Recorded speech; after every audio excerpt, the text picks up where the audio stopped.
Good morning, Clay. I see, and Donald too. Good morning to both of you. Nice to see you.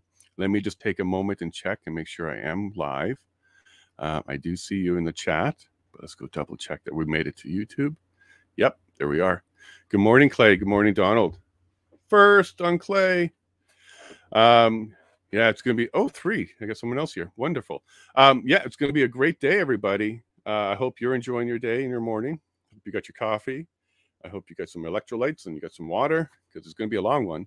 We were warned yesterday, it could go till Saturday. This one could reach until Saturday.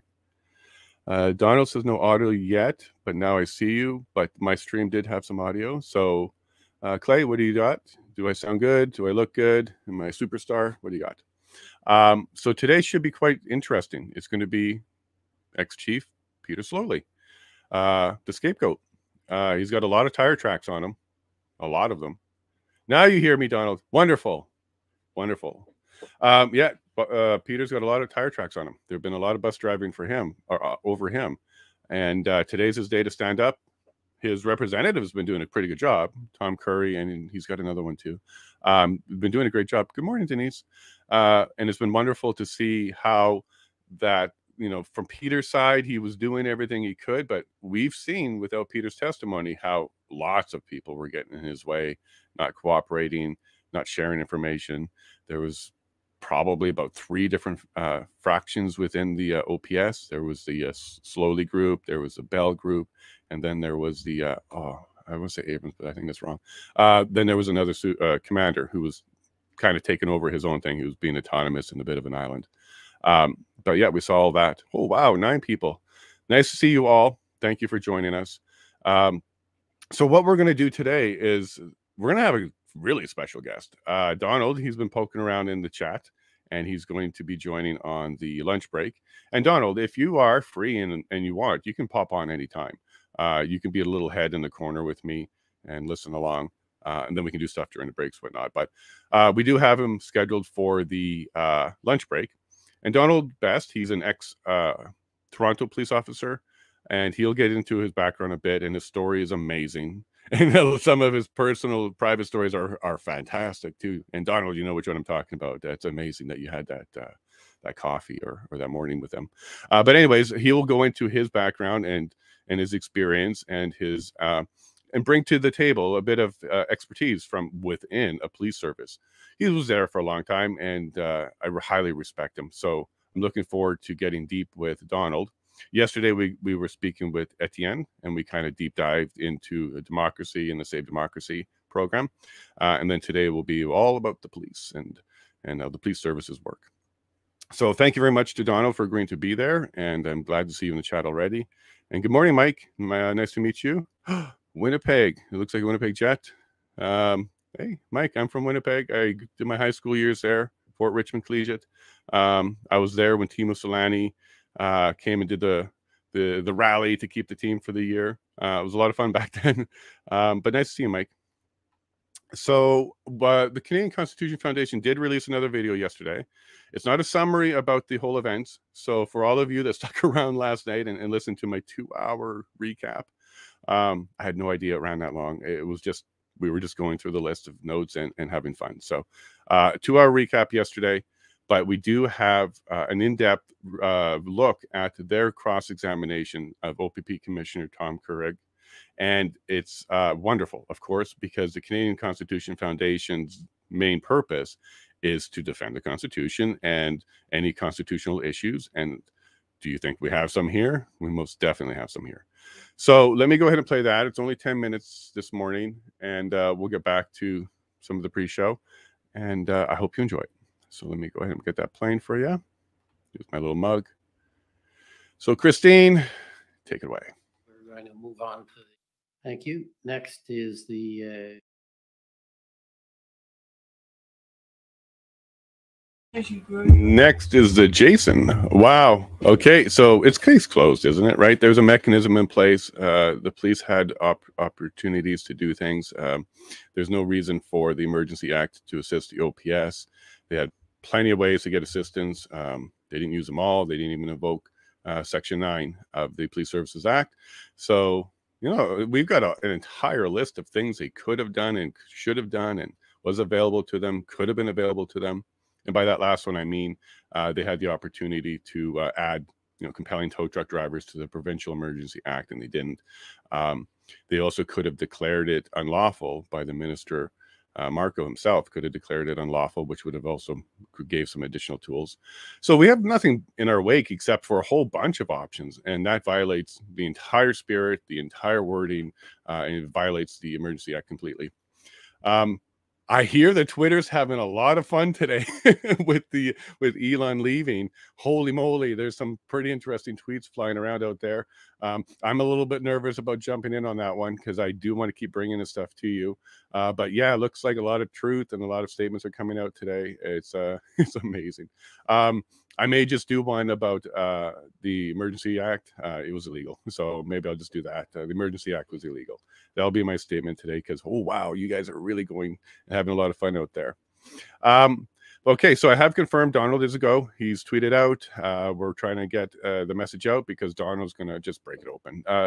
I like the way he thinks. I like the way he talks. He's very candid. He's very straightforward, and he's very honest. So I think you'll all really enjoy that. And hi, Clay. We heard tow trucks were on their way to Ottawa. Oh, for sure. Yep. Clay, you're 100% right. So I think as early as February 8th, there was confirmation that there was tow trucks coming. Yeah, I want to say February 8th is when they started having the numbers of the tow trucks computed and prepared. And then, Clay, what we actually heard was after the EA was dropped, that's when several of the operators of the tow truck drivers that were already selected and participating, they started to have more concerns and drop back because it was now becoming far more aggressive. It was no longer just a protest with some yelling. It was going to be police action and police forces going and pushing people around. So it actually elevated the situation, and the tow truck operators, which we heard testimony from, had even more concerns after the EA was dropped. So they were willing to work. They had a whole group. And another thing, Clay, was yesterday we heard from the Commissioner Thomas that their plans, they always build in minimums. So what's the minimum that we can do with this? So for example, if they want 10,000 or 1,000 officers, well, what's the practical minimum? It might be 200. And in this case, for the tow truck drivers, or the tow trucks, they identified in their plans that the minimum was 2. Their plan would work. They were prepared to move the plan forward with a minimum of 2 tow trucks. And he also testified that if you didn't have cooperation from the drivers, the OPP officers were prepared to drive the tow trucks and operate the tow trucks. So they didn't even need to compel a person. They just needed the asset. And they also spoke about having access to tow trucks from other places within the government. So there was ways to even, without even cooperation from companies, to go ahead and do it. And that was under the OPP plan, which was executed all the way through to the 17th, without the EA part of the planning and without the EA being part of the requirements. So completely didn't need it. We're well past whether or not the EA was required. We're well past that one. Weechi, is that how we say it? Weechi. Interesting. You got on locally heavy fleets activity. Yeah. Look, there was also a lot of cooperation, and also let's remember these weren't violent and these weren't aggressive. They were just angry. There's a big difference. Angry just wants to yell. Aggressive wants to hurt, and none of them are aggressive. Yeah, it's pretty good last night too, Clay. Yeah, my wife, she's just smiling and giggling over there about all the stuff that they're showing up on. Maybe that's a big change. This may be a big change that Twitter is opening up to a lot more fun. Yeah, no, there was checkpoints too. Yep. And remember, they also had GPS tracking all this entire time for the COVID-related stuff, so they knew who was where and all this kind of stuff. They really had bad actors, they would have isolated them and got them. Why do you need to? Some of the trucks are, well, yes and no. So Ward, let me just add you to our list here. So Ward, the problem with the trucks was some people left. Okay, some people left. The trucks were blocked in and they left. Yeah, some of them were out of fuel. Batteries dead. They were there for a while. Cold, frozen, disabled. The ones that were able to and willing to, start up and drive. Of course, they just did that. But yeah, there would have been some disabled ones, batteries dead, all that kind of stuff. They were there for a while, especially with no fuel, right? The fuel was cut off. You couldn't even bring fuel to keep them going. So they kind of created a problem with the stuck trucks and stuff like that as well. But yeah, of course, there would have been some towing. And then there would have been some that were just unwilling. So they would have been arrested, taken away, and then their truck would have been moved. Because you certainly had, like with every group, you certainly had a segment of the group that was far more determined to have their demands met, which didn't line up with the main convoy. Yes, I heard sudden deaths trending on Twitter. Probably, yeah. And vaccines kill, and you know, women are women and stuff like that. It's kind of awesome. It's a little bit refreshing to see all that happen. I think it's about time, right? Truth is truth. We're all adults. We should be able to handle truth, even if it's uncomfortable.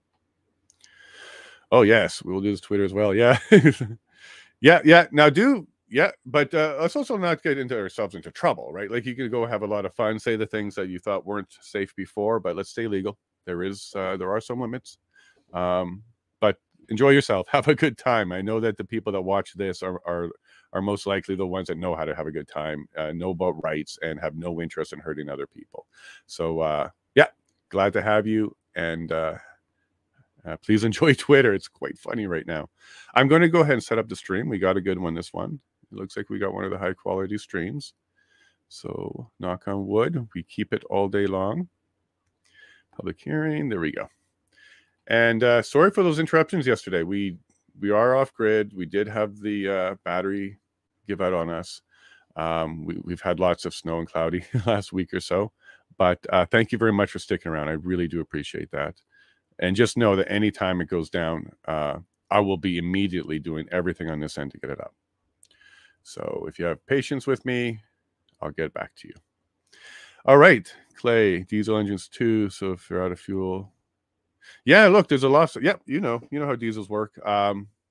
It's not just as simple as just turning a key and run away, and especially if it's sitting for a while, so and out of fuel. So yeah, there would have been some heavy equipment to move around. It's understandable. So certainly that would have been an issue for some, for sure. Yep. So I'm going to say hello to, what I don't know is staggering. You're here again too. That you're awesome. We got a whole bunch of regulars now. But what I don't know is staggering. Prairie's here. We got Weechi. We got Connie. We got the Azerio. Mike, I think you're new, Mike. Nice to meet you. Denise, Donald, Clay. Wonderful. Great to see you all returning each time. I know you're not here for me. You're here for the inquiry, which is great. And that's what I'm happy about. The more information you know, the more truth you know, the more you're able to share that with people, the cocktail parties and dinners with the family and stuff like that. Because the whole point of the inquiry is disclosure, to get all the information we can out. I did not get an answer yet on what's happening with the in-camera, the closed sessions, and whether or not you're streaming anything or not. But what I'm going to try and get together for you is maybe some best ofs or some sort of thing going. So I have a few hours of something for you in case we do that. And then if it doesn't happen, it's a stream, I'll just release it as a video for you. But I'll try and get something going because I really don't want to stop the stream. You guys are amazing. You're here for the info. So I'll do what I can to get it to you. Oh, well, for sure. Thank you for being here. It's tough to talk to a screen when the view count says 0, because then I don't know, are you technically insane if you do that? Are you talking to yourself if you do that? So no, thank you for being here. I do really appreciate it. And to all of those that sat through the 2-hour recap last night or the summary last night, kudos to you. That was a long one. I do review them because I do have to make videos and post them. And it was a long one. So I do apologize if, some of you had places to be, but I think we needed to look at the different parts of what Brandon was saying about officially induced error, so that we all knew what he was talking about in case it comes back up again. And I really enjoyed spending that time with you. And Denise, did we find out whether or not CBC was a witness in some other fashion, or maybe they made a statement? I'd be curious to see if the CBC has any interest in being involved. All right, so we are now 5 minutes away. Stream looks good. I haven't heard the sound check yet, but it will be coming in a minute now. And thank you also for listening to my Hello, I'm Jason yesterday. If you didn't catch that, the first 30 minutes of yesterday's stream, I kind of just introduced myself, talked about so my passion was driving me to be here today in front of you, to be doing this whole running for office stuff, because I do have my own story, and it's important to me that I do succeed at this. I do think that if we can't fix Canada in this next election, if we can't put in some strong leaders and we can't put in people that are determined to put us back on track, this country it could take a while to get it back. I think if we let that particular one go by, it could take a while to get it back. So I'm trying super hard to do everything I can. Yellowhead is a large region. And for those that don't know where it is, it's west of Edmonton. So just west of Edmonton, there's a place, southwest of Edmonton, there's a place called Leduc. So that would be the east border. It goes all the way to Jasper, which is gorgeous. So if you ever do any skiing, you come to Yellowhead, go to Jasper. And then we go south to Rocky Mountain House, which is a nice little place for hanging out. We take the kids there to do the water slides there because we're in the bush. That's kind of like a little getaway. In the middle of Yellowhead is Drayton Valley. So Drayton Valley is a bustling place, a lot of oil there, a lot of hardworking people there. It's a great town. The mayor is amazing. And they're working really hard at revitalizing because oil is the driver around here. And, some of the policies we don't get at all. You can continue a bit more north to Edson, and Edson's kind of the northern boundary. And then you follow the Yellowhead Highway. That's kind of where our area got its name, got the Yellowhead Highway, all the way to Edmonton. So there's a little area, and that's called Yellowhead. It has several counties in it. Brazeau County is one of them, and that's the one I actually live in. I live near Breton, and I do live in the bush. There's no joke about that. We bought a parcel of land, and there was a mud path, and we couldn't even get the car in. So the first few months was to build a road and a fence and clear some trees. So yeah, we're really in the bush. Thanks to Starlink, we're able to bring this to you. But also, because of Starlink, it's not always super high speed upload. So from time to time, my video will get a little crappy, but the audio stays good. So hopefully you're not missing anything. And yeah, that's basically the story. I'm quite literally off grid in the bush, and nobody can shut me off because I'm on Starlink.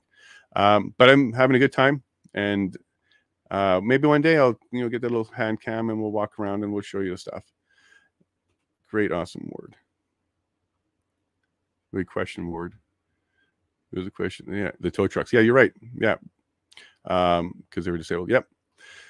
So I'm looking forward to Peter Sloly. I've got some coffee. I'm going to be topping it up as soon as we get on here. I'm sure he's going to defend himself even more vigorously than his representative has been. I am very keen on the Government of Canada questions. They've been stumbling hard when it comes to doing really anything other than embarrassing themselves up there. They're not bringing in true evidence. They're bringing in silly things. One of the things they tried to bring in was a counter tweet to a counter post to Tamara's post. It's just been silly, but I'd like to see what the government has to say here. I really am looking forward to the Freedom Convoy with Peter Sloly. I don't know if it'll be Brendan or Bashata, but it will be very good because, yeah, I think Peter Sloly was kind of sort of willing to work with them. And I think Peter Sloly was an ally. And when Peter Sloly left, that's when things got really bad for everybody. So I think we're going to hear a lot about that. And I definitely want to hear from the OPP, because the OPP lawyer should also be establishing that, oh, we got some video, should be establishing that there was lots of resources available. Peter Sloly had it all available to him, and maybe find out what was going on. And I wonder if the Police Services Board, I don't see them have standing. So I'm not sure if they're going to do any questions, but the City of Ottawa should be good as well. Because they kind of, they didn't say anything bad about him. They seem to be upset that he left. So we'll find out exactly where they stand on that one. CBC needs to be at the inquiry, self-implodes. I'm not sure, Weechi, what the value of the CBC would be for the inquiry, because this particular inquiry is about the use of the Emergencies Act, the invocation of the Emergencies Act. I can see how maybe the argument is made that they were creating such fear amongst people and misinformation amongst people that they were driving some hate and fear, but I don't think that's Order appropriate allowed. on this one yet. All right, here you guys go. Enjoy. Well, I'm not wearing socks, and not for the right reasons on this one.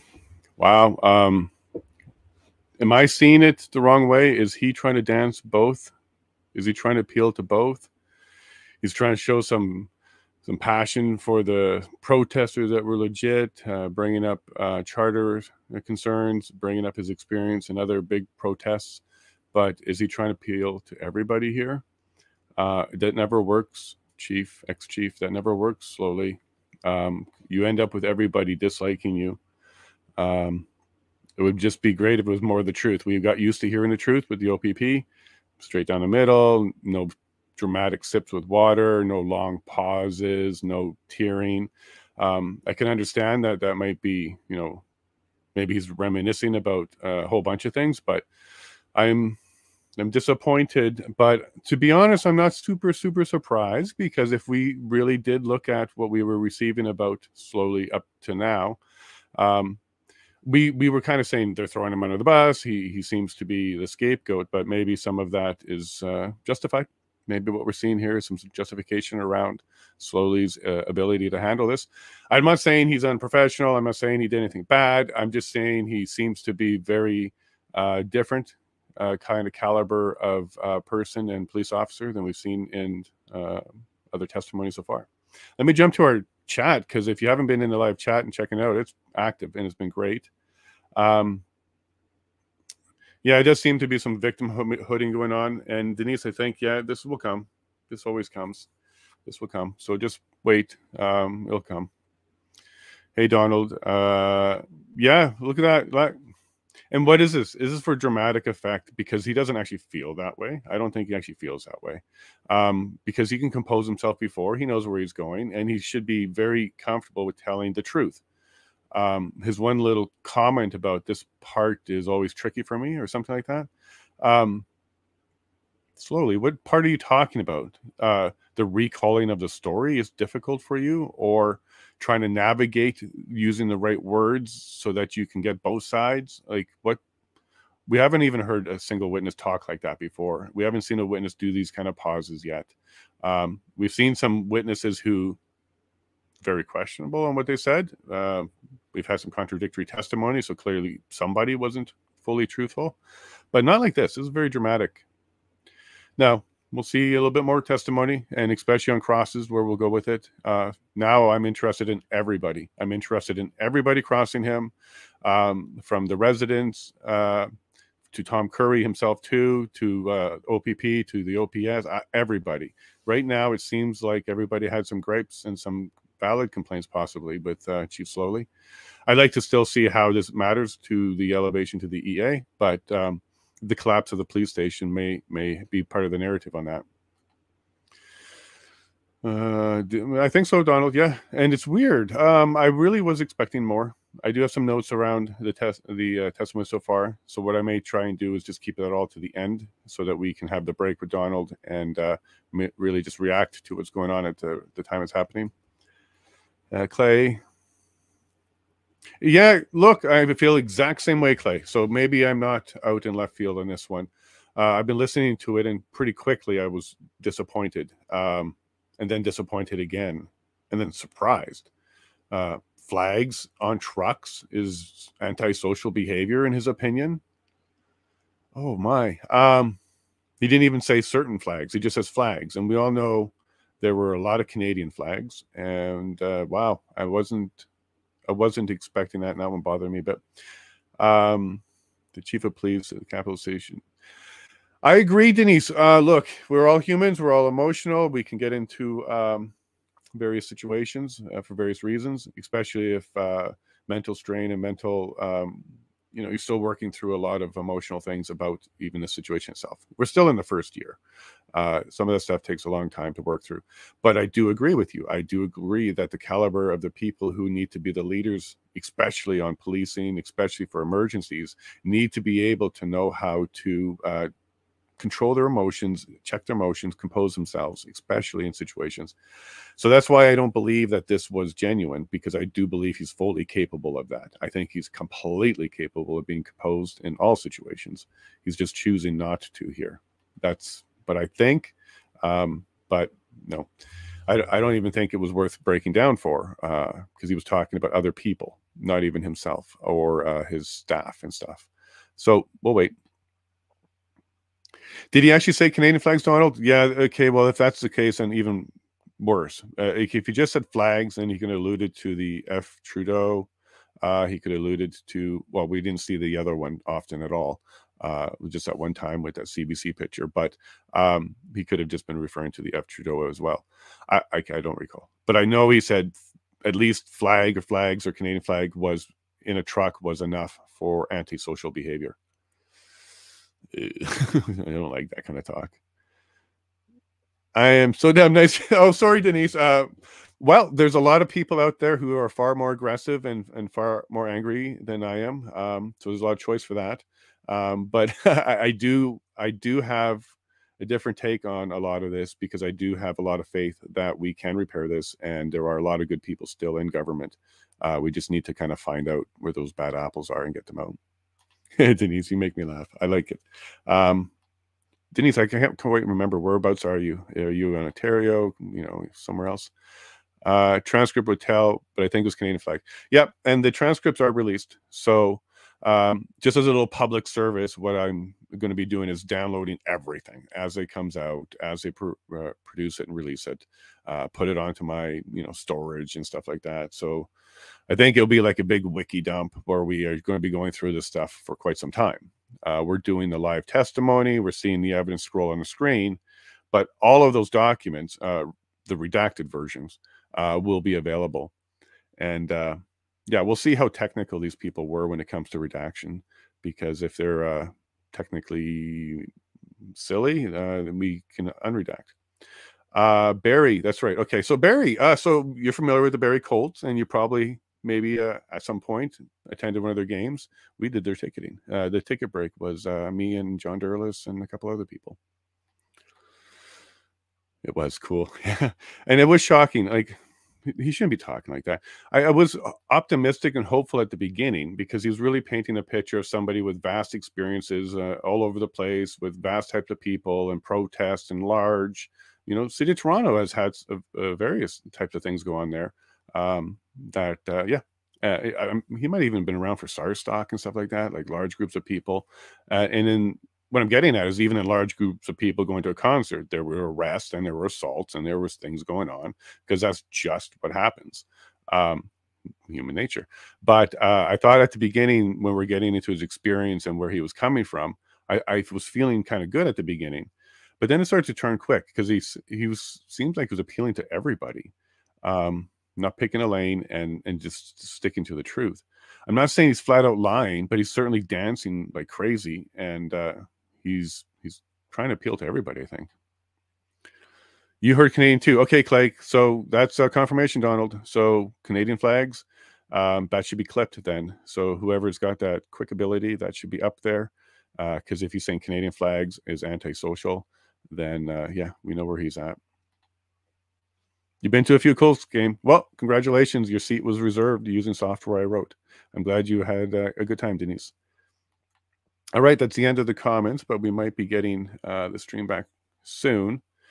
So yeah, I don't know if there's a turnaround for him. I don't know if every single counselor that's going to come up now, every single lawyer that comes up now, if he's going to try to appeal to them completely, or is he going to, just have his butt handed to him.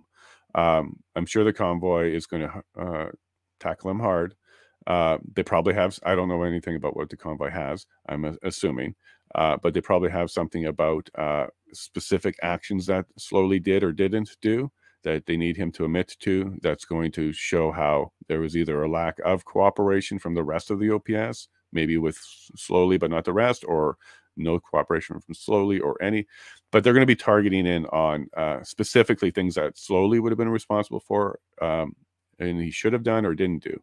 We'll see that also from Paul Champ, he's going to be all over Sloly because he wants to make sure that everybody's responsible for all the damages that happen to all the residents. So I don't think Paul Champ's going to be gentle at all with Sloly. That actually might be the part of the testimony that might be the most fireworks, because he's proven to himself and to all of us that he's willing to go and just get in there on everybody.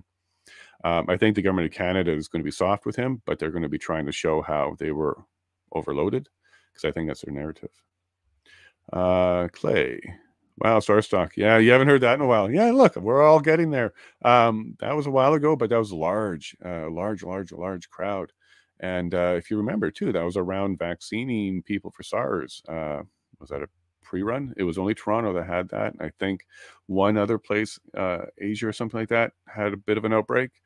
Starstock. It was a good concert.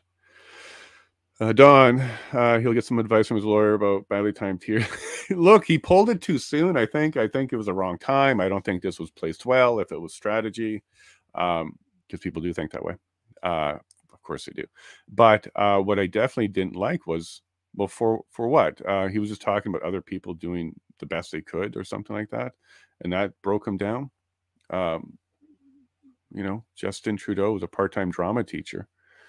Drama is a thing people can learn. Not saying he did, but he certainly was good at it. Okay, so end of the comments for now. Wonderful to see everybody again, though. Wow, there's a big list of you now.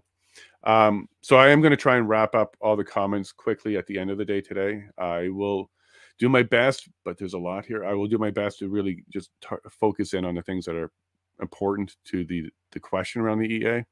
So a lot of the stuff where he's talking about, not sure how big it was, and then the Windsor convoy coming up was a bit of a surprise to their traffic plans. I'm not sure why it would be a surprise. It's over 8 hours away, you should know. But anyways, some of that finger pointing, butt covering, and blaming, we won't have to cover it all. But yeah, and I bet he is getting some advice right now to just, chill, relax, slow down, because he's not coming off very good right now. He's not coming off as a liar. I don't know if you guys caught a lie. Like, did you catch anything that you think would be impeachable yet? Or is it just a lot of dancing on the line on both sides right now? I didn't think I saw a lie. What else we got here? So Stunt Dummy, thank you for joining us. I don't know if you hear us in the shop yet, if you're on your way, but yeah, thanks for joining us. You had a lot to say. And what I want to do with you is work something out where you can come on and speak more about that. Being in Ottawa, being part of the trucker convoy, your firsthand experience with counter protesters and protesters, all of that, everything that you were listing there. I didn't put it all on the screen because, it's all very important, and we can kind of put it into a segment with you joining us. So it's a little bit more organized and people can follow. But yeah, thanks for coming along. It's great to meet you. And looking forward to hearing more from you. So thank you for that. And then thank you for the chat for welcoming him in. And yeah, he had a lot to say. It was pretty cool. Not a liar. Yeah. Okay, Don. So yeah, I think we're on the same page there. I didn't hear anything that made me say, oh my gosh, he's lying. But I did hear a lot of not taking accountability. I'm a cop, not a lawyer type of speak. I don't like when people do that. I got really used to hearing the OPP be accountable, say they would absolutely do what they did. They had receipts for things. They were ready to go. We were all preparing for this. So yeah, I think drama. Yeah, Denise, yeah, no surprises. They monitor everything, sure. And drama, some trigger words sprinkled in it for sure. And yeah, and I think Denise's comment earlier that we're going to be getting into other territory that's always uncomfortable for all listeners, that we have to navigate through while we're trying to get just to the legal material stuff. So yeah, I think we're going to be getting some of that additional drama. I really hope he can compose himself, but we all know what the CBC title would be. Well, actually, let's do this in the chat. Let's have a bit of a competition. You're all listening. Come up with what you think the CBC title is going to be, and the picture is likely going to be a crying chief. Is it going to be along the lines of how passionate and all that kind of stuff, like close to what he was saying, or are they going to completely different? Go ahead and take your best guess in the chat, and we'll put up some of the comments of what you think CBC's title will Water be. à l'autre. Cheers.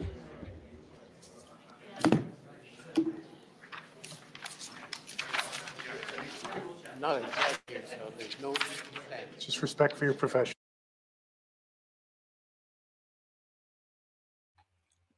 All right, so we'll wait a bit more. And we haven't had a hot mic again. Maybe they learned their lesson there. All right, bye. Morning, Commissioner. Hello, everybody. Hello, guests. All right. Hello, All right. Jason. Hello. Wow, what a morning. Just give me a moment. Yes. It might be you, Chris. Yeah, okay, cool. Just give me a moment. Who's still wearing socks? I actually did change my pair because it was warm in here. That was incredible. Holy moly. He's throwing everybody, calling people liars, doesn't know who's talking to who. People are being fired under his order, but he doesn't know about it. You know, where are we going to start on this? Holy moly. That was incredible. Prairie, you nailed it. That's all we have to say at this point. Wow. What dysfunction. What a complete mess. And this was the chief. And Donald, like, you've been watching this all morning with a bunch of comments. Is there a way to backpedal out of this for him? Is there a way to save face in this? Is there a chance that he could do that? Well, I'm going to be kind. You were accused of being kind this morning, Jason. Yeah, it was. Yes, you were. It's an accusation I'll wear. No problem. So I'm going to be kind too. What an unmitigated disaster of a train wreck. I can't remember the last time I've seen such testimony, such a disaster from someone with so much experience at such a high rank in anywhere. I just can't get over it. I've got a lot to say, but I'll let everyone talk. But I mean, to me, it's obvious. Okay. Did you ever work with him when he was in Toronto? No, I didn't. Okay, you were before his time or after his time? I was before his time. Okay. I was gone.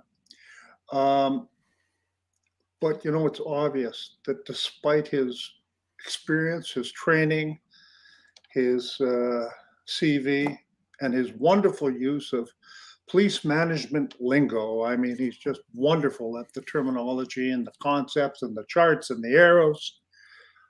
He was unable to meet the challenges of being the chief of a major policing organization. That's what it all boils down to. I am being kind. The deck was stacked against him, as it would be for any outsider. But I think that what we've seen here, in my initial opening summary here, compare him to the professionalism and the leadership qualities of the other witnesses that we have seen, all other police witnesses so far. And he just falls short, let alone being the chief of police of our nation's capital. Yeah, to be frank, I was really rooting for him. I was really hoping that he was going to be this underdog, this scapegoat. He was going to come out and kind of set the record straight, clarify a few issues. But boy, he's muddied it even worse than before. Now, where I started today to where I am, or this morning to now, I have a complete different opinion on him. And I'm starting to have a little bit of empathy for some of the harshness that we were kind of attributing to the other people like Bell and Ferguson and others. Because now I'm starting to see a much different picture for sure. And Chris, when we were watching this, I'm not sure how much you caught this morning, but you can almost see the emotion in my chat go from excited, looking forward to it, and then slowly going down to, oh my gosh, I can't believe what I'm watching. Did you catch some of that too? And by the way, let me just check your audio. It seems a little loud. I might be able to do something here. Okay, go ahead and speak. Yep, let's try that. Perfect. Yeah, I did catch some of it, and I even caught your coffee break comments with regards to him trying to ride that line, and in the end, he's going to be, I don't want to use the term hated, but people are going to be looking at him with the stink eye from both sides. One thing I noted though is that it seems to be consistent with him in the last segment there, pointing out that why was Bell contacted? He wasn't part of the chain of command when we're looking at notes, and it just seems to me, I would love to know how much communication we don't know about behind the scenes from political operatives, staffers, and other things, where we have so many multiple agendas here. So it's impossible for really anyone to have stepped up and grabbed control. I don't feel bad for Sloly. I look at him, I watched him from the beginning, and same thing with Bell when he came in. The tone that came, the framing of which the police were looking at the protests was pretty clear. That they were taking the feed from the media, and it seemed like a communication loop amongst a few that was not being communicated to the rest of the crew. And so now we're in a situation like we were talking about before, where it all seems to be pointing back to a new centralized command, new centralized power, and what his recommendations are. I just think it's a shame. I think it's when you have someone like that who's supposed to be a leader, the stain that it puts onto the other officers, good officers, and that we're literally trying to do their jobs but looking for direction. And it just seems like so much chaos and so many agendas in the room that you could never really get to the heart of what needed to happen. And that all comes back to dialogue and to keep, to work on de-escalation. I just think, I don't buy, if there's this much disorganization and this much Keystone Cop, who's driving that? Where is it coming from? Just as much as where the narrative came from the media. We need to be looking at who was that? Was there a lot of contacts outside of the chain of command? Were people breaching that? Because the most important thing there is for everyone to be on the same page so you don't have escalations occur out of nowhere. And lack of information, like you said, he didn't even know until the next morning on going over the PLT's heads and the distrust that can come from that. That's what you have PLT people for, is to keep things like the Emergencies Act and the stormtroopers from having to come out. It's that line of dialogue that will always de-escalate. So I don't buy it. There's some people that need to be held accountable here from the top down. And I just don't know how many politicians were involved. But let's see the private messages. And we saw with Lucky recently saying, there's a couple of messages from her saying, requesting that the person she's talking to use an app for messaging that doesn't store deleted messages. And so I'm thinking there's a lot of stuff going on behind the scenes that we're never going to know about. Oh, that's okay. But in the end, it's all coming out. So he doesn't help in any way. Like you said, he muddies the waters even more. Right. Well, we're not going to get much more out of the OPS because he is the last witness on the OPS. So if people are bringing out evidence through the cross, maybe we can find some more of that. But I wouldn't get our hopes up that we're going to see a lot more of the dysfunction after today. After today, it's going to be switching to Convoy and Windsor and other things. But the purpose of today was to spend some time with Donald. So Donald is an advocate, a whistleblower, anti-corruption. There's a bit of his bio down there. If we had to put the whole thing in there, it would scroll once for the because he's accomplished so much. And I wanted to actually give Donald a bit of time to talk to us a bit about him, where he's from, his background, and also to let everybody know that Chris is going to be a regular. Chris is planning to be joining frequently. So you'll be seeing him often. You'll hear his point of view quite frequently. But today we're going to be chatting with Donald. And Donald, go ahead. Let us know who you are and what kind of stories you have, and let's hear them. Sure. Well, I'll call myself a part-time independent journalist and documentary film producer. I've got a couple of minor credits in the mainstream print and broadcasting media. And I've got a background in public and private sector investigations, law enforcement, over 40 years. When you combine my Toronto Police Service with private investigations, case management. And at Toronto Police, my rank was sergeant, detective, and my specialties were undercover, organized crime, fraud. I received a few awards, and one of the major investigations I was involved in was working out of downtown 52 Division, plainclothes. And, well, we spent about a year and a half pretending to be corrupt. And that was we were placed into a squad. There were 4 of us, and we knew there were problems with the squad. And by a few months that we were in there, and it was all properly handled, and all the money we received was all videotaped and all the rest of that. But after a year and a half, we knew that serious numbers of not only police, but there were also Crown and politicians involved. And it was all about their relationship with organized crime. So we took that down, and I'm very proud of what we did. But that was my first taste of being a whistleblower. And after that, nobody could park their vehicle at the station. It was destroyed. We ended up having to move our office to a secret police facility and all the rest of that until it was all, taken care of through court and everything. But that was my first taste of being a whistleblower. And so then for 14 years, I ran a private investigation agency. I had up to 20 investigators, and I continued doing what I did, which was investigating crimes, but it took me all around the world: Asia, Europe, Central America, USA, and it was a very interesting time. And so one of the cases that we just concluded last year was a civil RICO case in Florida. And based on the evidence that we gathered, it got the largest civil RICO judgment in history, so I'm told, $270 million US. Oh, wow. So that's the size of the case that I'm used to handling. And I also did 63 days in prison, every day in solitary confinement, because it was the only way they could keep me alive as an ex-copper. Right. Can you talk about how you got there? Sure. In 2010, I was found guilty of contempt of court in a civil case, cost hearing. I was sentenced to 3 months in prison in absentia during a hearing that I had not been told of, not been notified. I had been in Asia at the time of the hearing, and 3 Ontario lawyers faked service, lied to the court, created false documents to say that I had been served in Ontario with a court order to appear. They didn't know I was in Asia. So I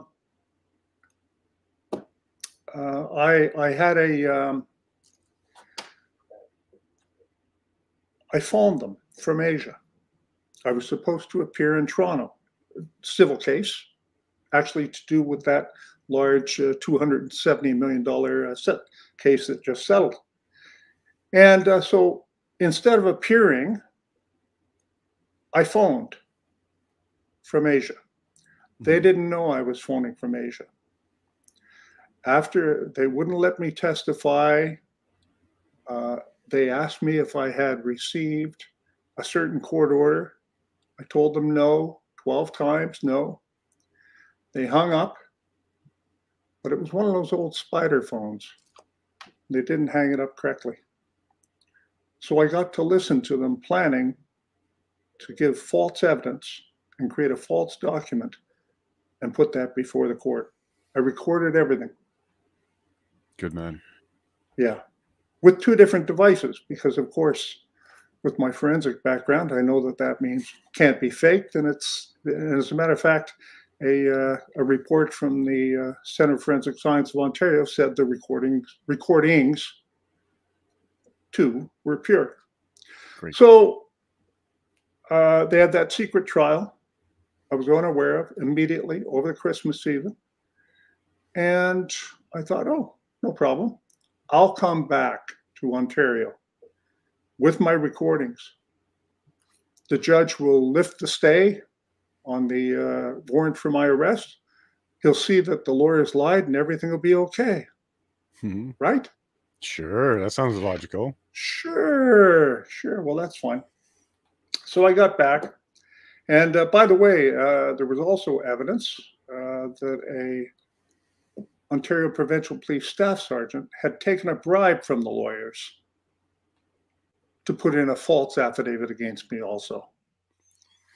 And so all of this was put before the court, and the court said that I could not have a new trial or an appeal unless I paid the almost $500,000 in costs that had been levied against me during the secret trial. And so, That's in writing. And not having a half a $500,000 to put into court, I went to jail.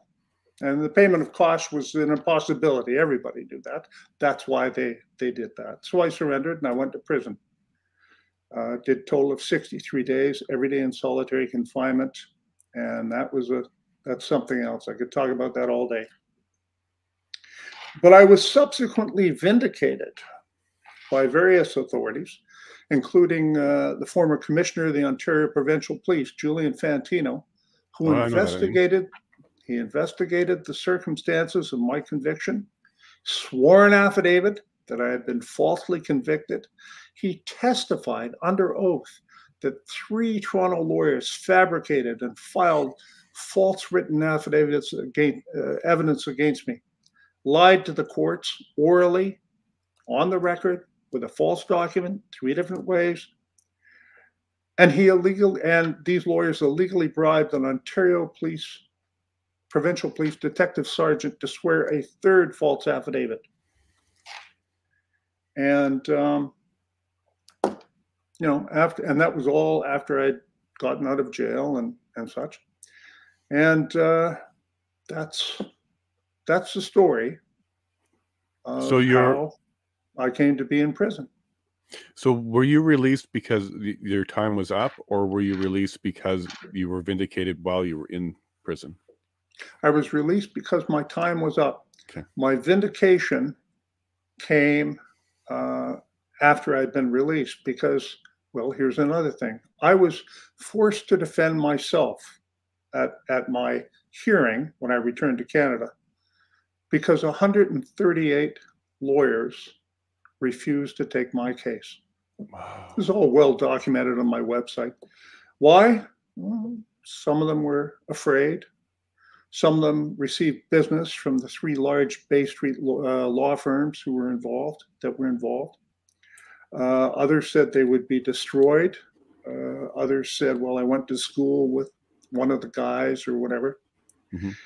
And, that was interesting. So I was alone. So in 2013, May 13th, Justice J. Brian Shaughnessy had ruled that they wouldn't take my evidence, and he lifted the stay on my arrest warrant and my warrant of committal, sentencing me to 3 months in prison.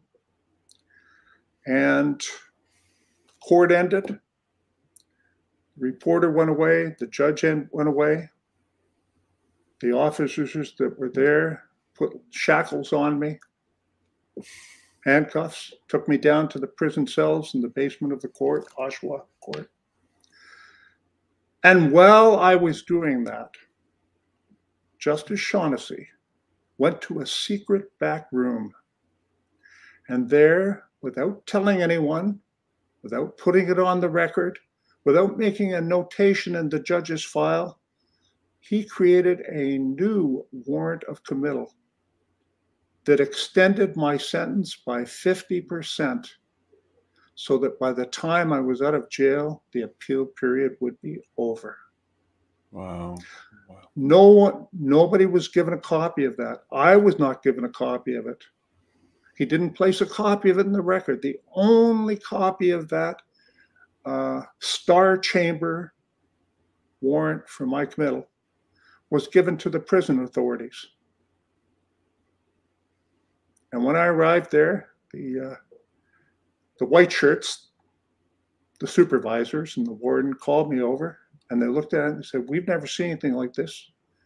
What did you do to the judge?" Mm. Well, the answer is I threatened the judges. I threatened to put away the 3 lawyers. I had evidence. And so the club took care of me. Right.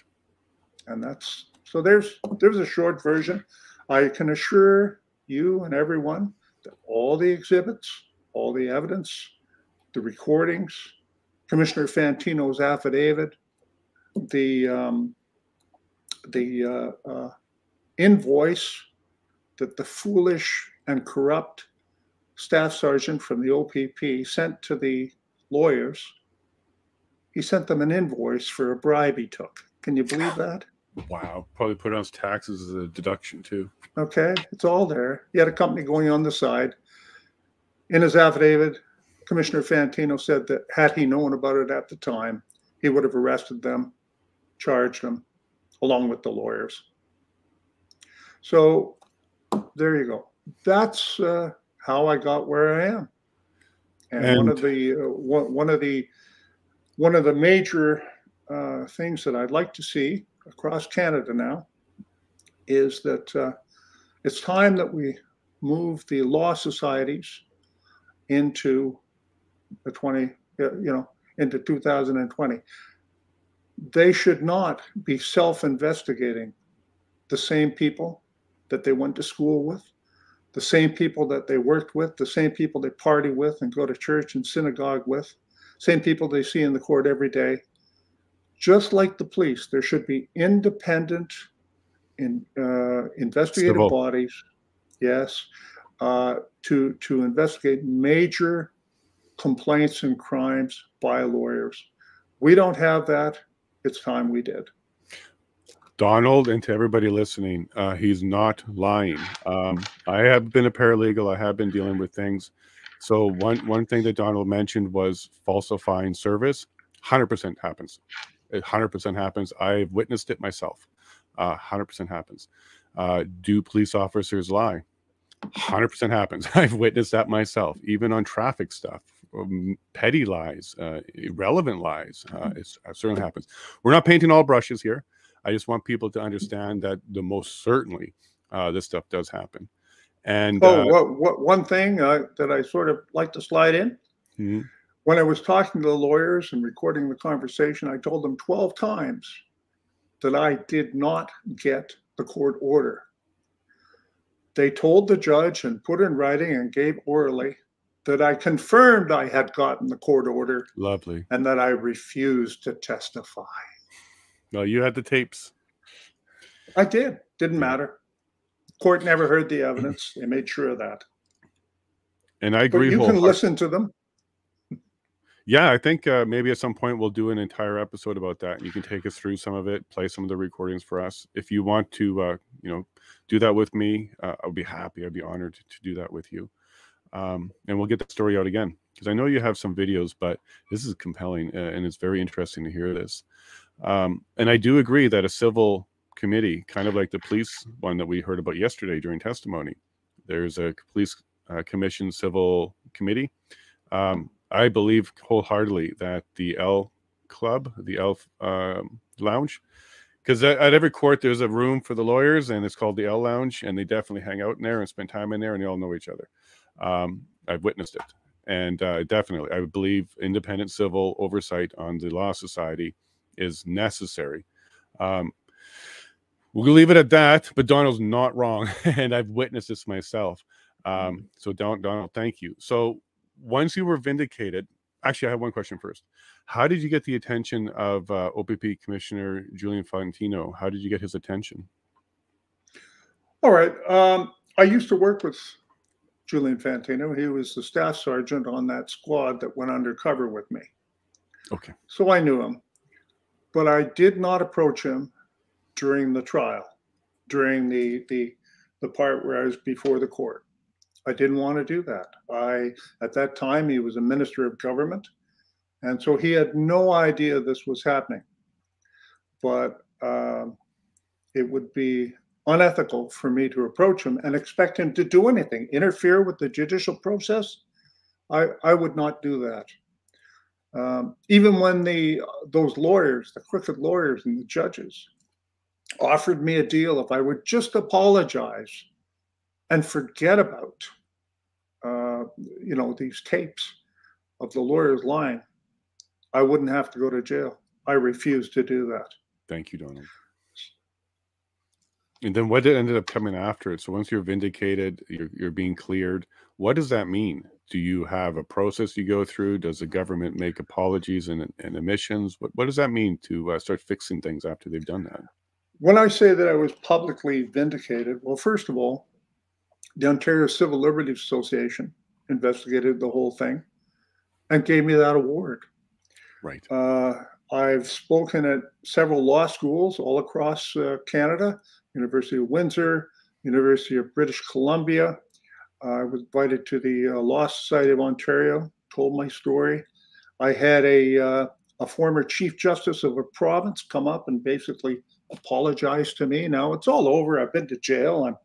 I'm trying to convince people that we need independent oversight and external accountability, and that a special investigations unit would be the thing. The law professor, Julie McFarlane at the University of Windsor. She's also the head of the National Self-Represented Litigants Organization.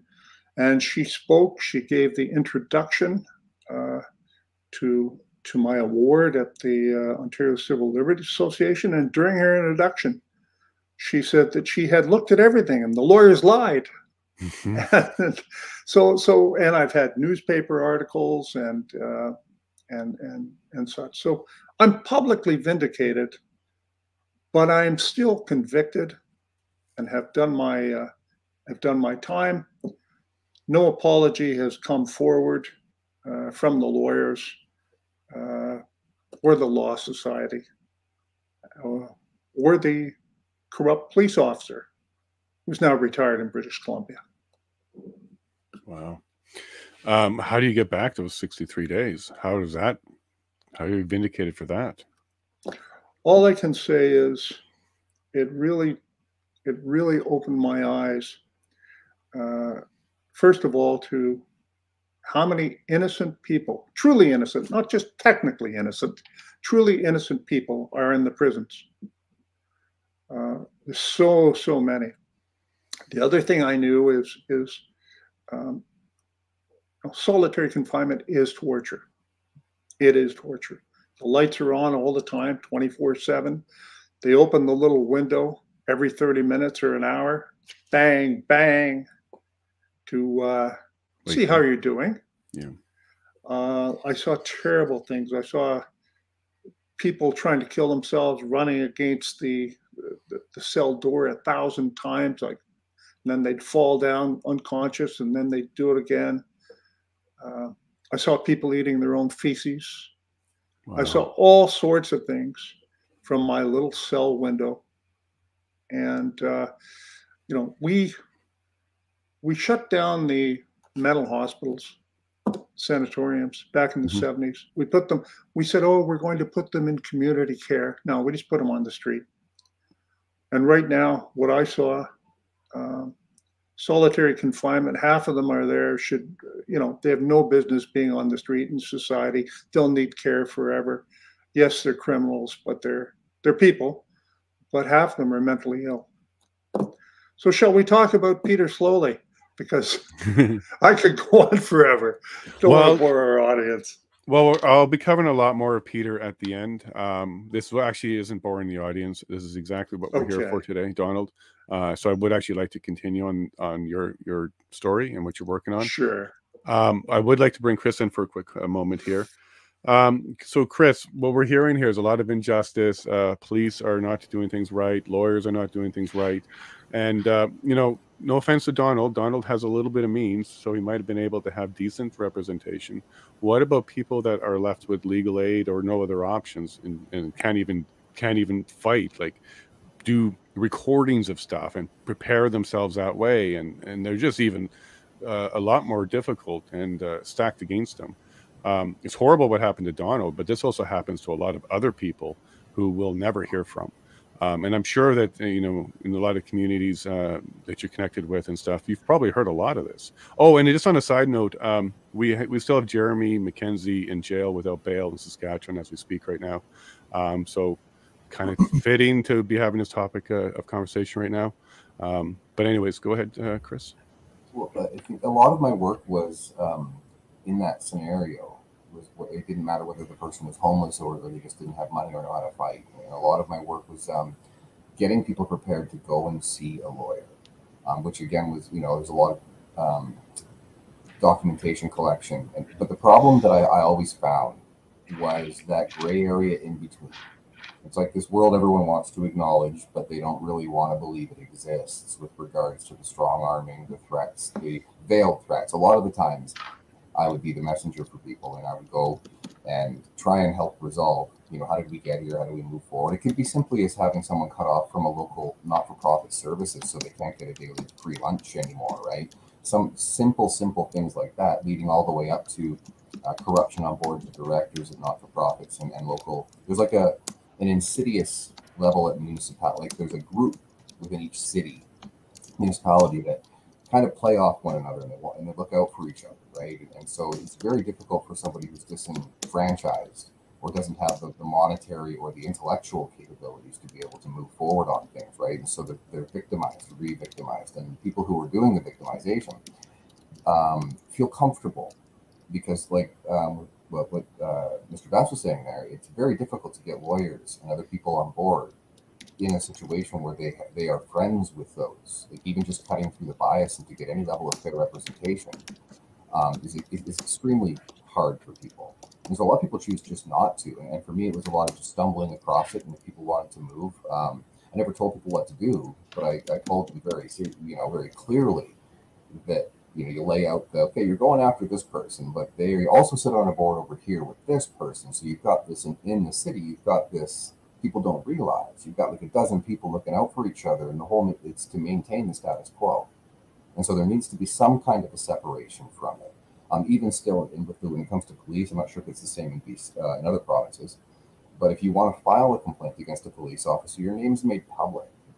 Oh, and wow, so really? I've had numerous situations where I'm not the one who's being harmed by the police officer. And again, most of my experience, 90% of the officers that I had dealt with on the ground, not in a formal PLT, but a very similar to those, problem solving and troubleshooting, having to have relationships just for dialogue, for protests, to keep things calm. 90% were good, but those other 5 to 10%, oftentimes they don't feel that they have anyone who's going to come after them. And when you do file a formal complaint, it changes that dynamic. For a member of the community to file a complaint against a local officer, it's not an easy thing to do. And then your name is also made public. And oftentimes when there is justifiable sanctions, the sanctions just end up having the officer relocated up north. Right. Kind of like so moving a priest around when he's in trouble.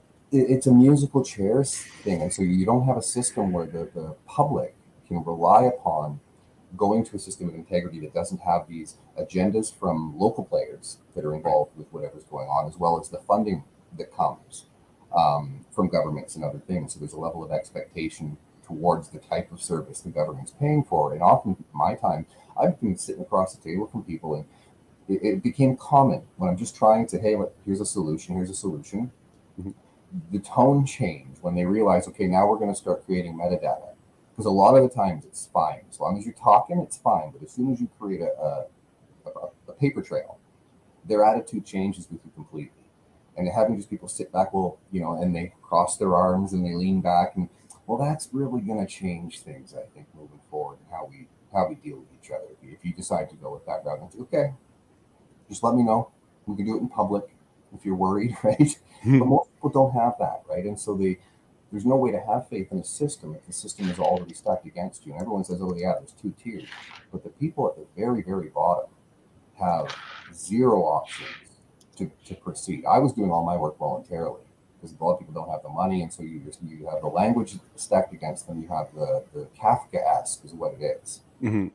There's so many different delay, deny, distract situations on any advocacy, whether it's human rights or whether it's local discrimination or just access to services.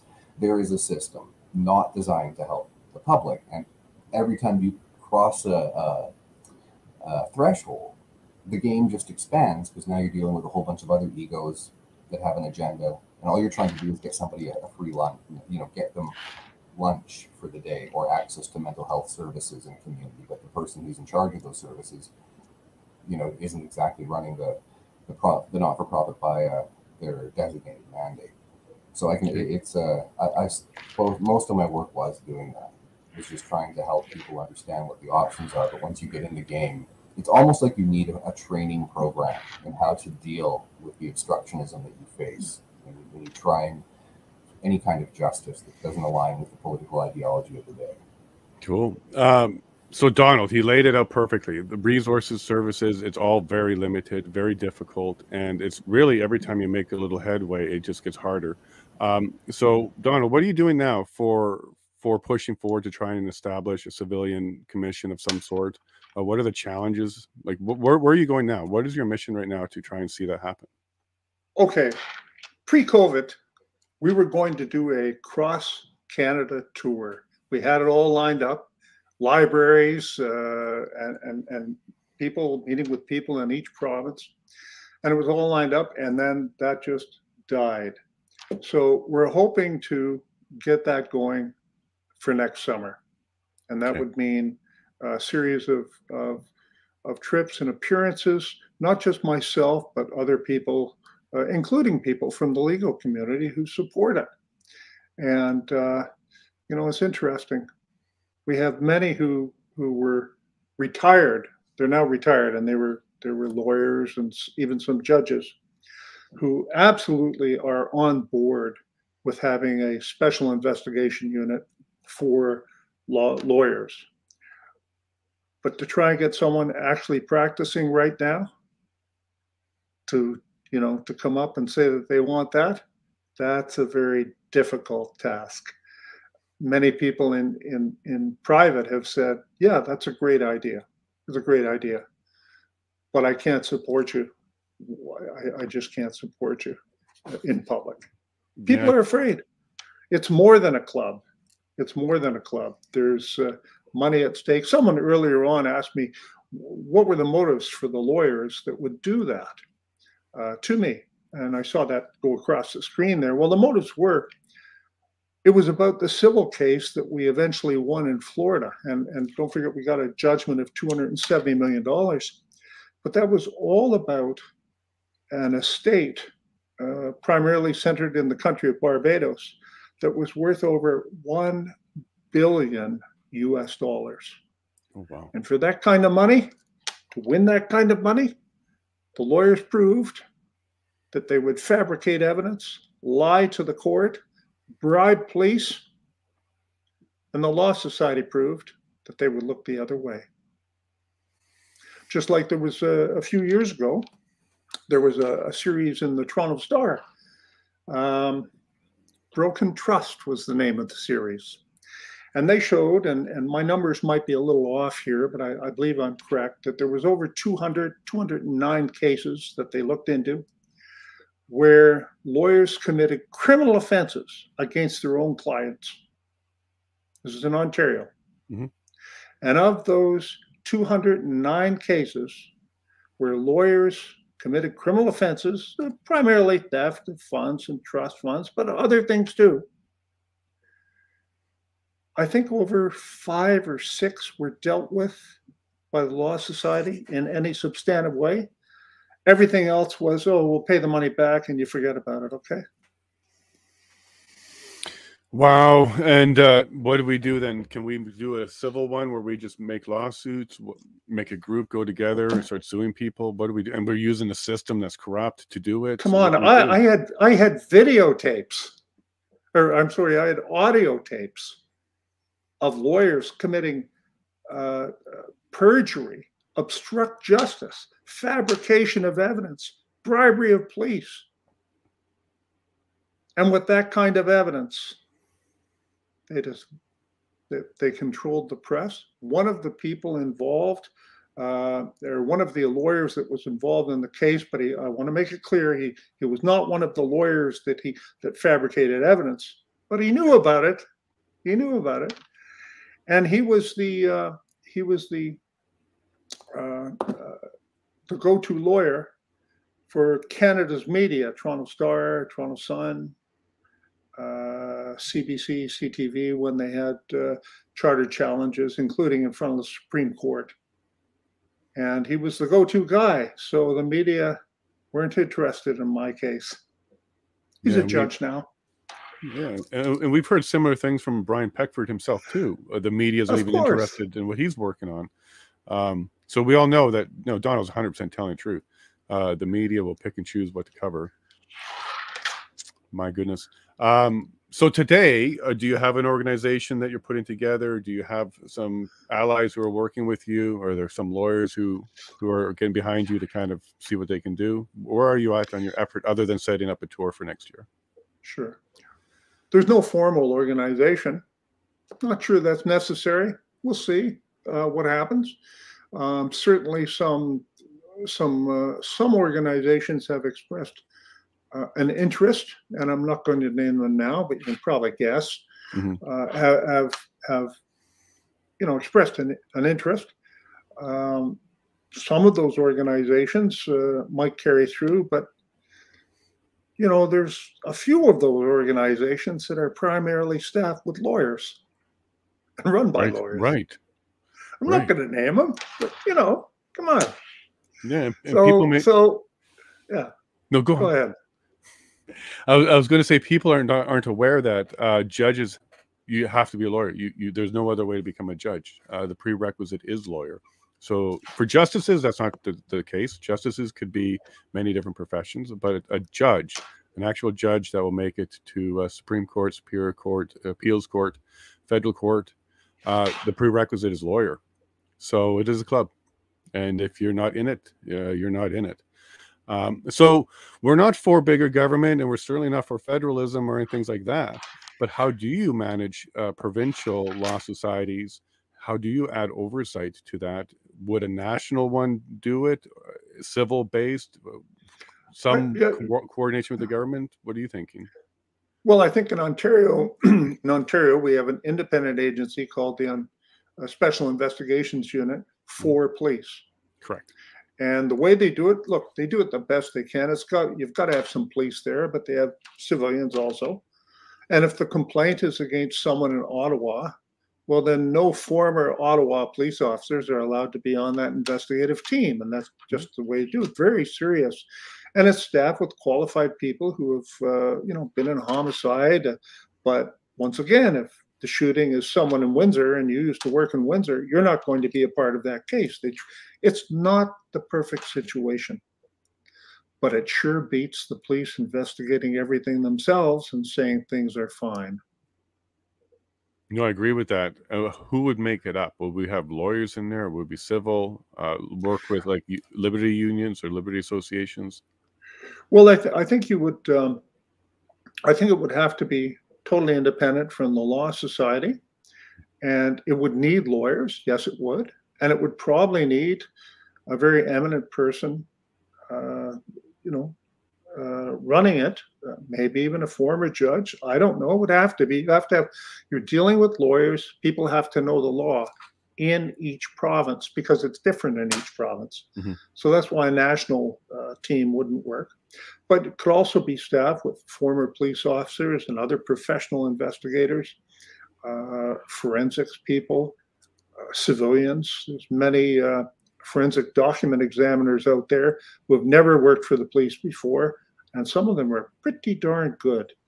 Same with digital evidence, because you're dealing with serious cases here, as mine was, and sometimes even more. So sure, you can put together these teams. It would require a change in the provincial legislation. And, I don't know if Premier Doug Ford would be agreeable to that, or even his Attorney General and Solicitor General, because, of course, both of them are lawyers. Right. Chris, what do you think about this? First, it's a little bit shocking to hear that the system is as bad, but I knew about it. But maybe you didn't see it as close, that the actual law society and judges and stuff like that can be on the take. And we don't really have an oversight for the legal side of things. And I think Donald's right. We don't need to necessarily staff up with lawyers, because you're not looking for lawyers who just made an error in law. You're looking for lawyers who created criminal offenses. They actually broke laws. So investigators would be a good one to start with. But what do you think, Chris? Do you think we can do this? Is there something we can build here? Can we get a grassroots movement going where we're upset enough and we can start getting some action? It's difficult to say as far as, because if people don't pay attention, You know, it's how are you going to draw attention and the names and the education you're going to bring to the table or the arguments. I mean, I like hearing when you have, because I'm not sure, again, the RCMP, if you grew up in that town, you couldn't work in that town. So having those kinds of boundaries set in play, I'd even go further in having people from out of province potentially having sober second thought of review, just to make sure, because it all comes down to ethical practices, right? Even getting ethicists and other, you know, keeping the agendas out is the number one thing in any of those situations. And so how can you create that lens that leads to it? So having an outside group pushing is usually the only way it goes. One of the, I hate even quoting Alinsky, but you know, if you want to promote community organizing, it has to come from outside. It's very easy it's very hard to change a community from the inside. It usually takes someone from the outside coming in. Actually, it might not be even the Alinsky, but you have to have those boundaries. People who are going to come in and just look at the evidence as fact and not allow personal relationships. And so, how do you keep that? How do you build a system of integrity? And that would be by having organizations that have reputation, have the data, that can create white papers, that can do other things, that can really bring the maturity to the discussion without allowing it to devolve. Because in the end, it's about the best interest of the public. The public wants to have services they can rely on. And as well, too, the RCMP or policing agencies or legal places, it's very difficult when you come into when there's already such a level of distrust. And so if you can maintain your objectivity with a group, it is key. Which is having everybody on the same page, right? It's like walking like the Untouchables kind of thing, right? You need to, well, with that, the first part of the movie, not the last part. You need to be able to have the level of credibility coming to the table with those credentials. At the same time, how do you expose those problems? Because you're dealing, you have to have that conversation with the public first to say, okay, here's where we're at. Here's where our faults are. Now, where's our fail-safe? And right now, we don't have one. We don't have anything. That goes with everything we're seeing playing out today. We don't have that lever that can be pulled that just says, hey, wait a second, we need objective eyes to look at this. Was there wrongdoing? And then reestablishing integrity case by case throughout the process. All you need in that situation is one group to point something out, if they've got the right setting, to point something out and be right.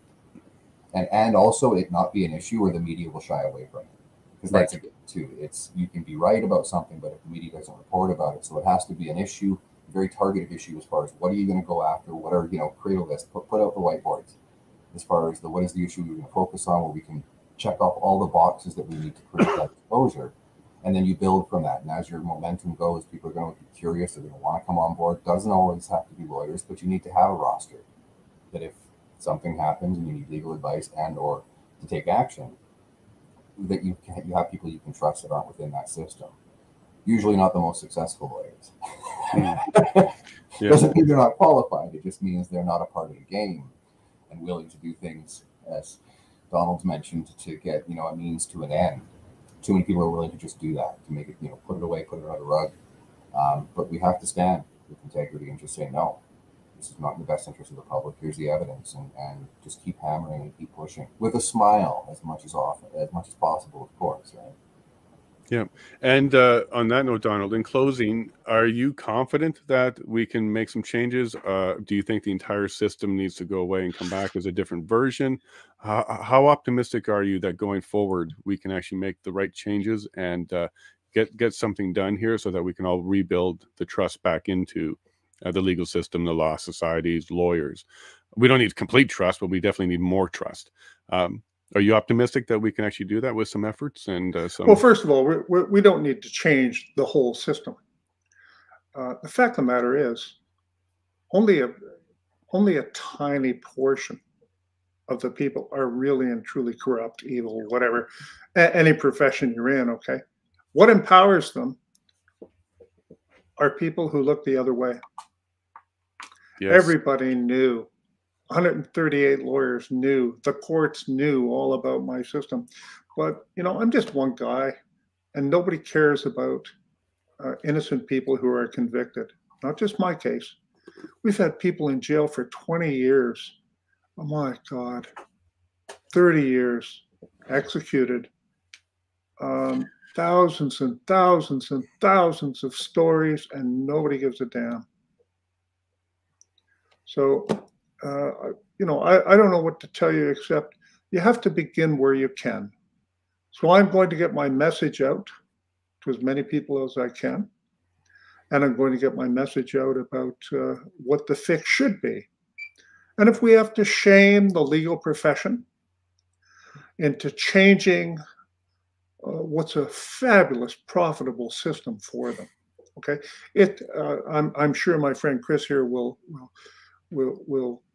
agree with me that it's a system for making money, and it cares not one whit about justice for ordinary people.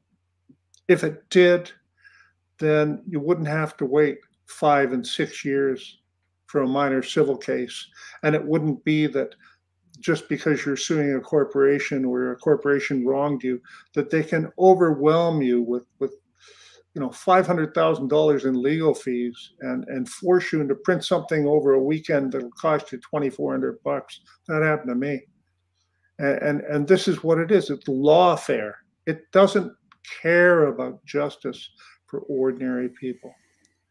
But we have to start where we can start. We start by telling our stories and just putting one foot in front of each other. I think Chris, you've been at that for a long time. And I do share some of the optimism too, and I do agree we do not need to rebuild anything. But I'm a little concerned because I too, Donald, I have my own. Actually, 2 days ago, I was a witness to fabricated evidence, so I have to deal with that somehow. And the courts are not helpful.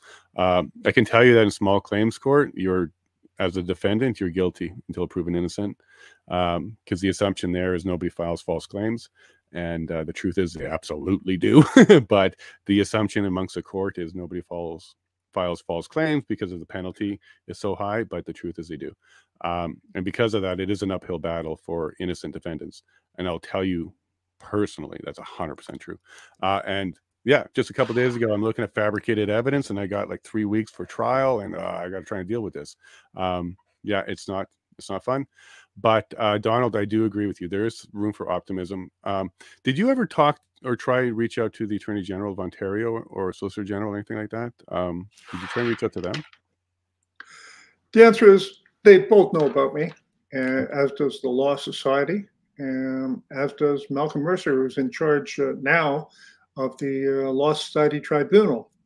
And by the way, he attended one of my lectures down at the University of Windsor, and I think he's a pretty decent guy, pretty ethical. I do, but nobody got up and banged the drum and said, "Hey, Donald spent 63 days in solitary confinement. The legal profession should apologize to him." Nobody did that. That's fine. Yeah, and you've moved on. An apology would be great because it would be vindication. But I think you know what you're faced, and I think you know why there isn't an apology.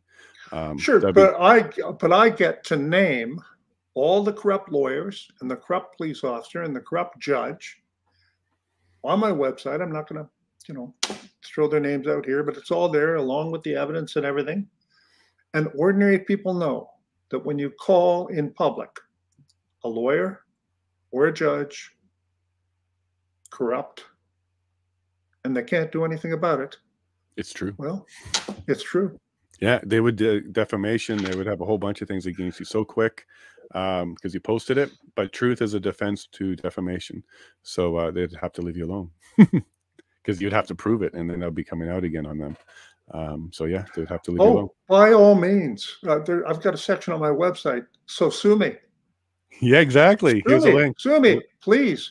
Here's the name of my lawyer. Let's get those tapes and those transcripts before the court.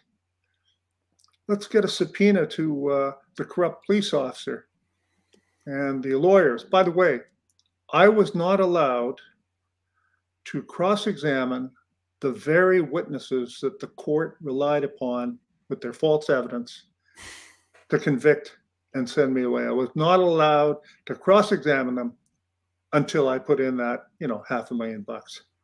Wow! And they wanted a security, or were they going to pay the other side? Was it? Well, they're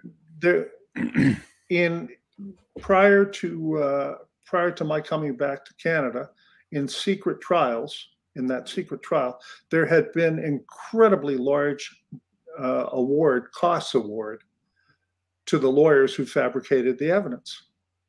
Well, it's expensive to fabricate evidence. You should know that. Well, I don't know, but the way that they had of totally derailing, having to give me an appeal, was to say that I had to pay that into a trust account,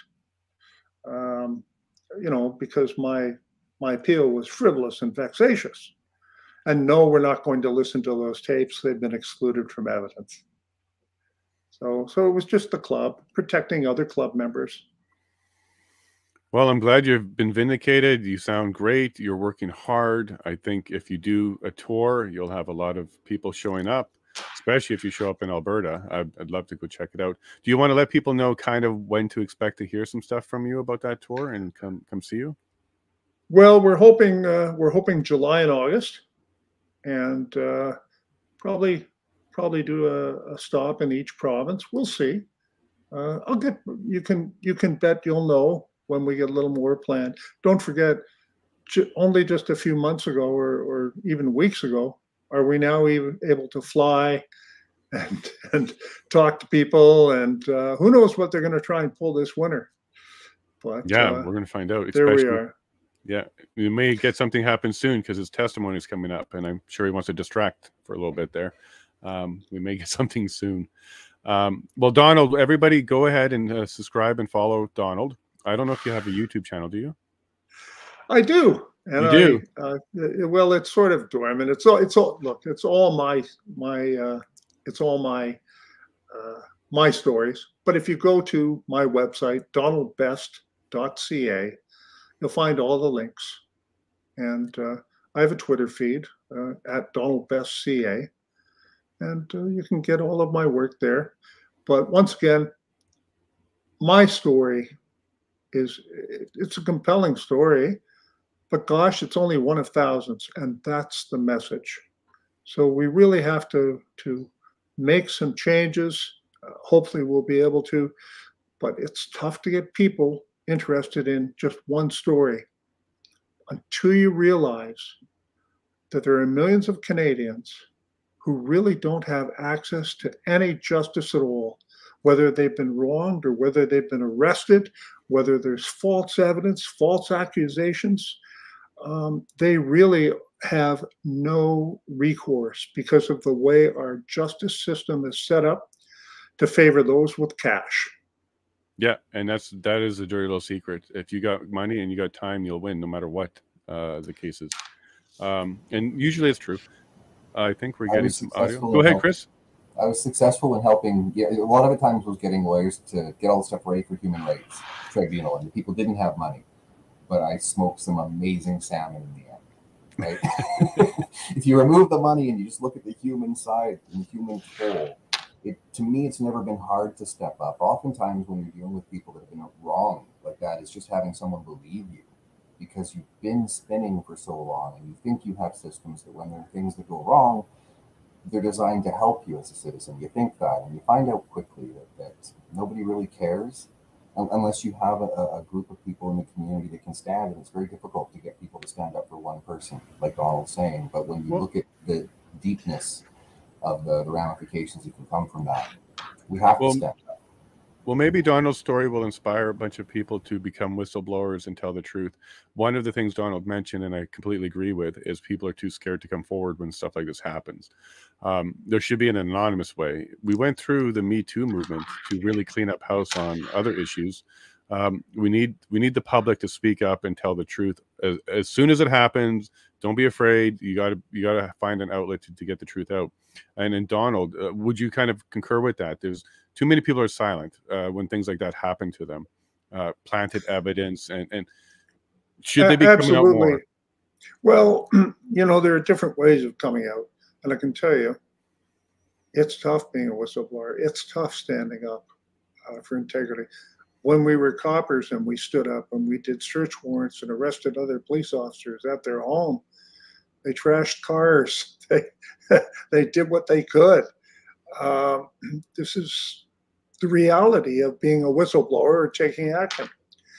But if a lawyer had come forward and stood up at the Law Society and said, we're not going to let this happen. Just one bencher had done that.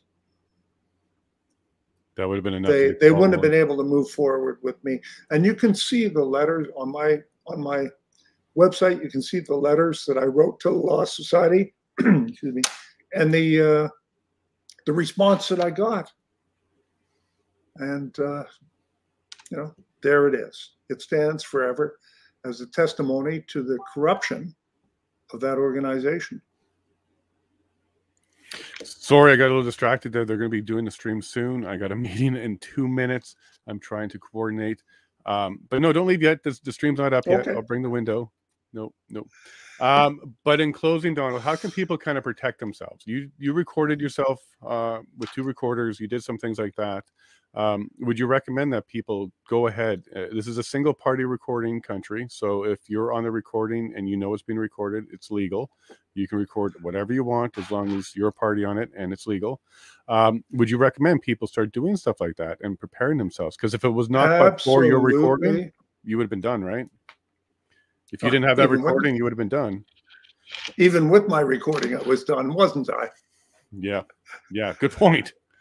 The answer is yes, and we can do a whole show about that, and I'll show you different devices. Always, yes, all the time. Apple iPhone. Well, if you'd like to see that, say make a comment, and we'll get Donald on again. Thank you very much, Donald. You have yourself a great day, and thank you, Chris. Take care, bud. Talk to you guys soon. Thanks again.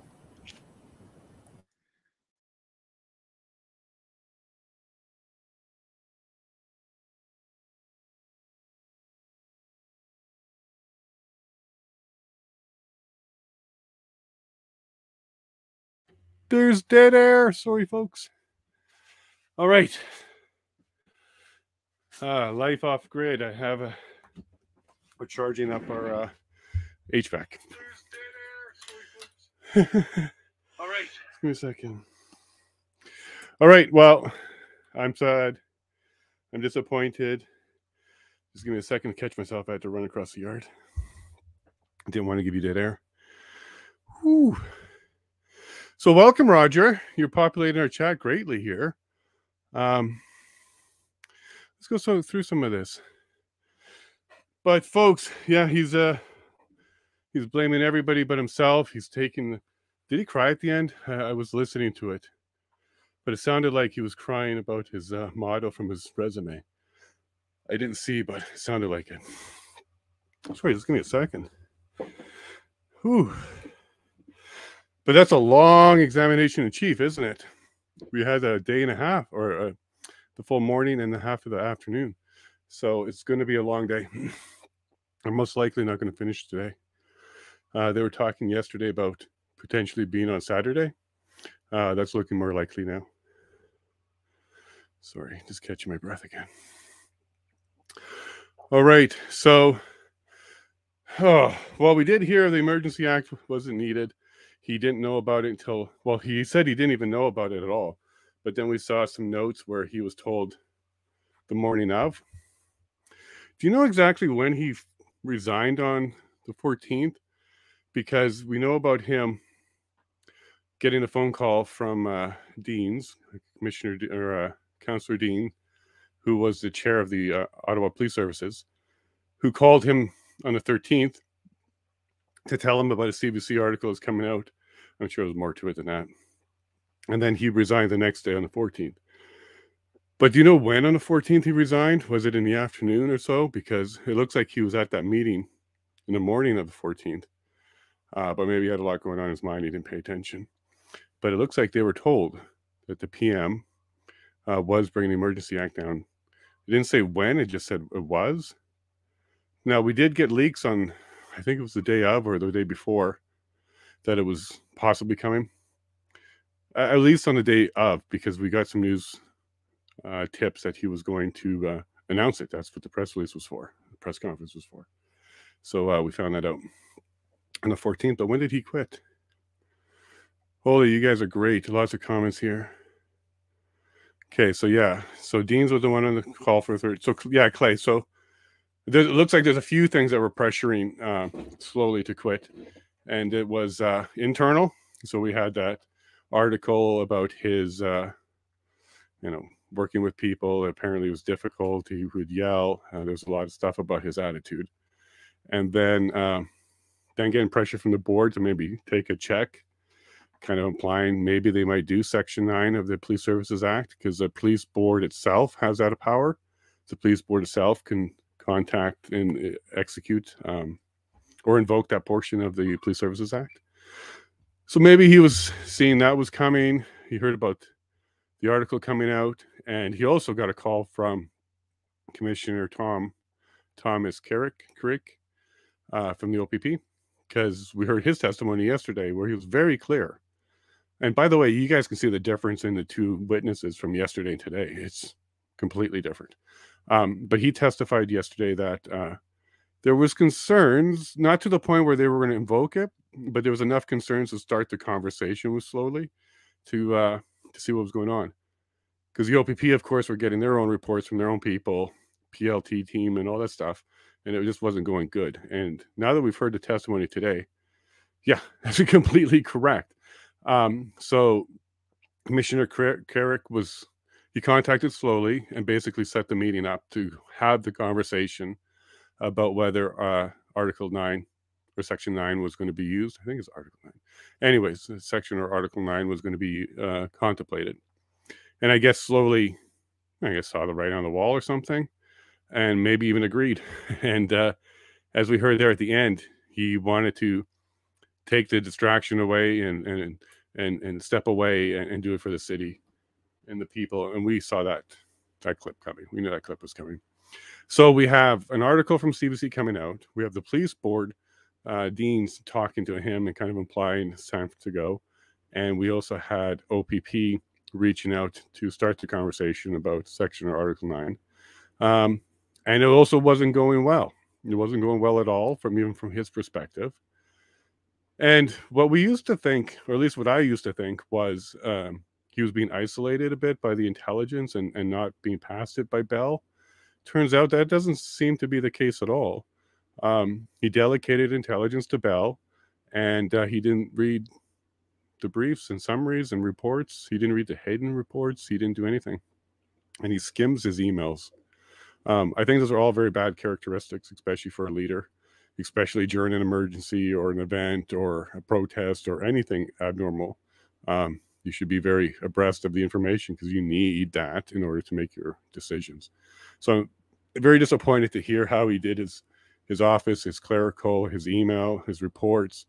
He delegated everything to people. And he relied upon briefs a lot. So he's the brief chief. That's unfortunate. Two things that come to mind is if there was a real attack or there was a real charge on Ottawa, I guess we would all learn another language by now because we would have lost. According to these guys, they were so unprepared that it's not even funny.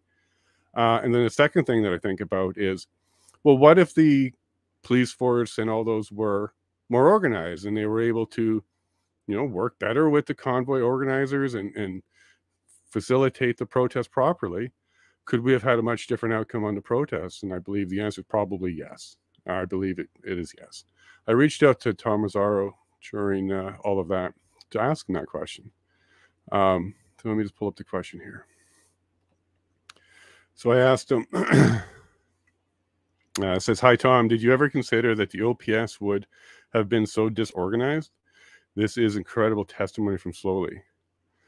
And then he says, "Yes, I suspect the police were a mess, but not to this level." So good on you, Tom, for seeing a little bit of what the police force really was kind of like. But yeah, we're all really surprised that it was really that bad. I know I am. I'm also disappointed. He was a deputy police chief for Toronto. He was exposed to a whole whack there, a whole bunch of stuff there. He could have had an amazing education and experience as a police chief in the Toronto, but it doesn't seem like he learned enough. Hey, Roger. Yeah, we know who the convoy lawyer is. It's Brendan Miller, and it's Bathsheba. She's awesome. She's doing a great job too. You'll know who they are. You'll see Peter Sloly squirm a lot when they come up. Actually, I think he's going to be squirming the most from OPS. I think OPS is going to be hitting him hard. So we'll be waiting for the OPS lawyer. I really don't think we're going to see most of them today, though. It's going to go late. They had the leaks. Yeah, I still don't know who the leaks were. There were leaks. Oh, yeah, that was my comment. Of course, I still don't know who it is. Yeah, I know he had so many excuses, right? He wasn't sleeping. He was getting up at 2 or 3. He even talked about the events outside of Ottawa, like Coots and Windsor was bothering him. And I don't know, did he think they were the center of the world where everything eventually would end up in Ottawa? Dude, you had plenty to worry about inside your own city. Have everything else worrying you. And he was also talking about national. One thing I did notice about his testimony that I put a note in is he was getting information from the feds. So he did admit to that. The feds were providing intel to him. And we haven't heard much at all from anybody about federal intelligence and what it said. We've gotten a lot of the hidden reports from the OPP. We have seen other OPS information and communications.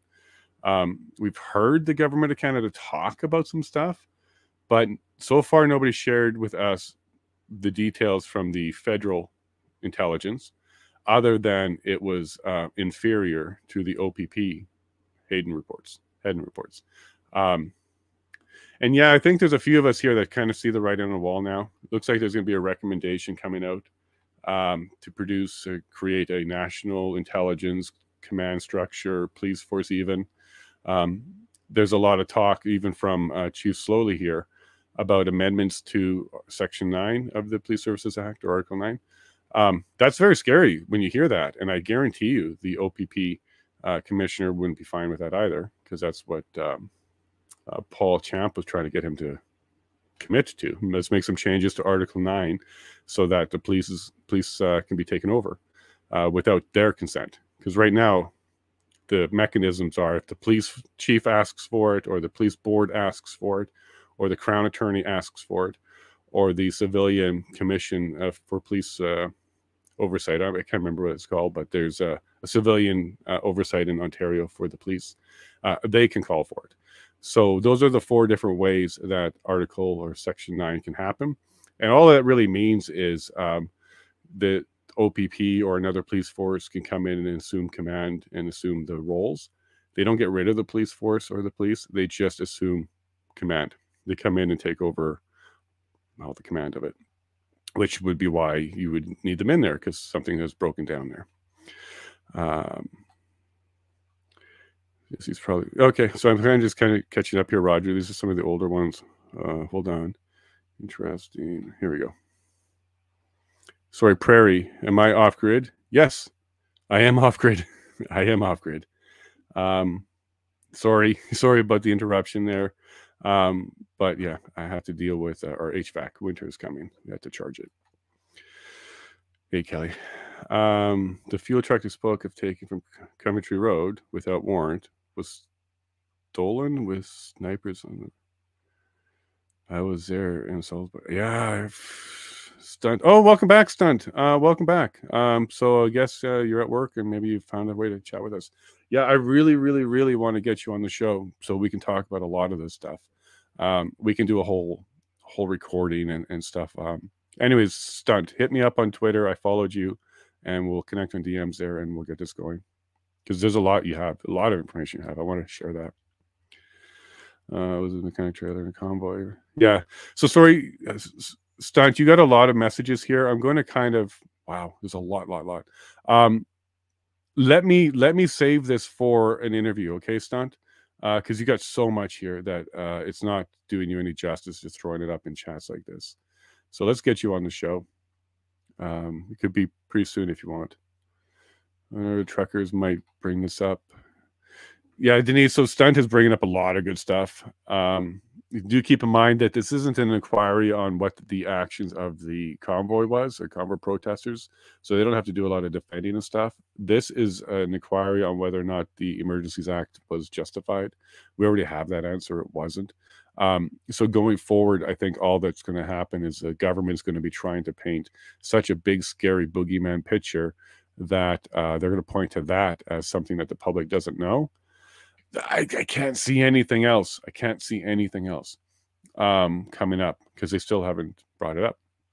So we'll see. But yeah, Stunt, you got a lot here. Yes, we're the bad guys, right? No, you're not. You're the good guys. And Denise, thank you for engaging in lots of good conversation here. Wow, good job. So they're easy to prove that they're liars. Yeah, good job, Stunt. You're paying close attention. Okay, now let's talk about this one a little bit. C11. Yeah, Denise. Gosh. All this talk about central command, central intelligence stuff, some sort of framework to take over local police forces, and C11. Okay, and if you're not so familiar with it, we covered that a couple of days ago a little bit. It's going to basically require me to stay away from subjects, add certain subjects, and if I don't comply, I'll just simply be deleted. I won't be around for long. And that's online. I mean, like, this is not to off me, but and they've highlighted pretty quickly which ones that they think are hate speech, and political and anti-government is on there. Political conversations and anti-government's on there. So yeah, that's going to suck. But it's on the second reading. We'll have to pay attention to it. C11. The commission is reconvened. La commission reprend. They're back. They're in my ear. And this time the mute is not off. You guys can hear it this time. Hey, Donald, some great chats there too. Hey, welcome, Ellen. I think you're new. Maybe I'll take another couple of minutes in the circumstance. What is he doing? Oh my. Okay, that scared me. Oh my. Oh no, that's scary. La commission levée pour quelques minutes. The commission in recess for a few minutes. When there's nobody even around him. Well, that was a bit of a surprise to see. Did he just tell us his politics right there? All right. I'm pretty sure the government is going to get all the recommendations they want, and they're going to be totalitarian. This is all kind of just don't waste a good emergency, right? Or crisis. Don't waste a good crisis. Donald, you called this one a while ago. Clay, I think you called this one a while ago. A couple of you definitely called this a while ago. This looks like a power grab coming here. This is nowhere near over. As a matter of fact, there are people from all over Canada here at 800 acre. Dude, Stunt, I hope there's some sort of part deux, and this time finish it. I can't call for anything clearly, and I want to be careful about that. But we know how we can do this properly. Don't really need the trucks. You can bus people in. I'd like to see how this goes, because yeah. Ottawa area. Is this up in Van Cleek Hill? Is that Van Cleek Hill they're Stunt? I'd love to hear more about it. Yeah, me too, Prairie. So yeah, Stunt, let's hook this up. There's a few of us that want to hear more about what's going on, and we'd like to. Fuel funds and fun. Cool. Well, bring bouncy castles. Maybe we should get nothing but bouncy castles in Wellington, because they're so dangerous, right? Use the same playbook as we did. Yep. Yeah, Ellen, you're bang on. I'm glad that you're here. Thank you for joining us. I hope you come back each time too. We're a pretty cool group. Lots of conversation. It goes each way, and we do our best to not have dead air. Oh my gosh, the timing for me the last 2 days has been fantastic, but we're still here. We've gotten through it. We're dedicated. We got passion. We're going to keep getting this information out. I can tell you right now that the summary at the end of today, unless there's a lot in the cross, is not going to be very big. All we just listened to today was a lot of covering butt, scapegoating, finger pointing. It's incredible how much information he didn't have that was at his fingertips. I think we've seen the end of his career. I can't imagine any other police force wanting him. All right, there's the audio. Make sure you're not muted. The commission is reconvened. You can hear it. La commission reprend. Okay, please enjoy Clay, Ellen, Stunt, everybody. Please enjoy Prairie. Enjoy. Okay, you okay to continue? All right, folks. I am mentally tired listening to that guy. Oh my. Ooh, yeah, he changed his stride right in the middle there and went really, he started to lie. And you know, that bugs me a lot. Hi, Railroaded. Nice to meet you. You got a lot of comments here too. Very nice to meet you. So folks, what do we think? That was a full day of examination in chief. Now I suspect we'll be seeing him Monday because they didn't say anything about Saturday. So that means the convoy witnesses are going to be pushed for this. But if the cross is starting on Monday, then I will be. Holy moly, this should be really good. He was getting aggressive with the committee counselor or council. You can see he was kind of getting abrasive as well. No problem, Railroad. Happy to do it. Recommended friend. Oh wow! You're getting recommendations from Ontario. That's wonderful. Well, hello Ontario and all those people out there. I saw you in my river mirror when I left last year. I did love you for quite some time, like 20 years, but Ford messed things up pretty good. They go on a pinboard nowadays. Still have a Jubilee box for the rest of the brass. Good stuff, James. Yeah, you collected the poppies. I see that ever since you were in Air Cadets. I was in Sea Cadets. I was in Sea Cadets in Winnipeg, Manitoba. No water to be found, but yet they had Sea Cadets there, and we had. It was fun. It was fun. I think like 8 people passed out because when you're standing for a long time, you pass out sometimes. But Cadets was a lot of fun. But yeah, James, you're definitely a patriotic person. You love your vets. You love your country. It shows. Glad to have you here, James. You know that. I like you. Yep. Sorry, I went back on a message there. So Railroad, James Lucas, 10-4. And saying you're wearing an old one helps you. It's all good. I'm sure everybody donates and does things in their own way. It's pretty cool. I didn't like seeing it on him just because of his dishonesty. I didn't realize that the campaign started today. So that's kind of kudos. It is almost November, but I didn't like seeing him wear it. That's for honor. It's for honor. He wasn't wearing honor.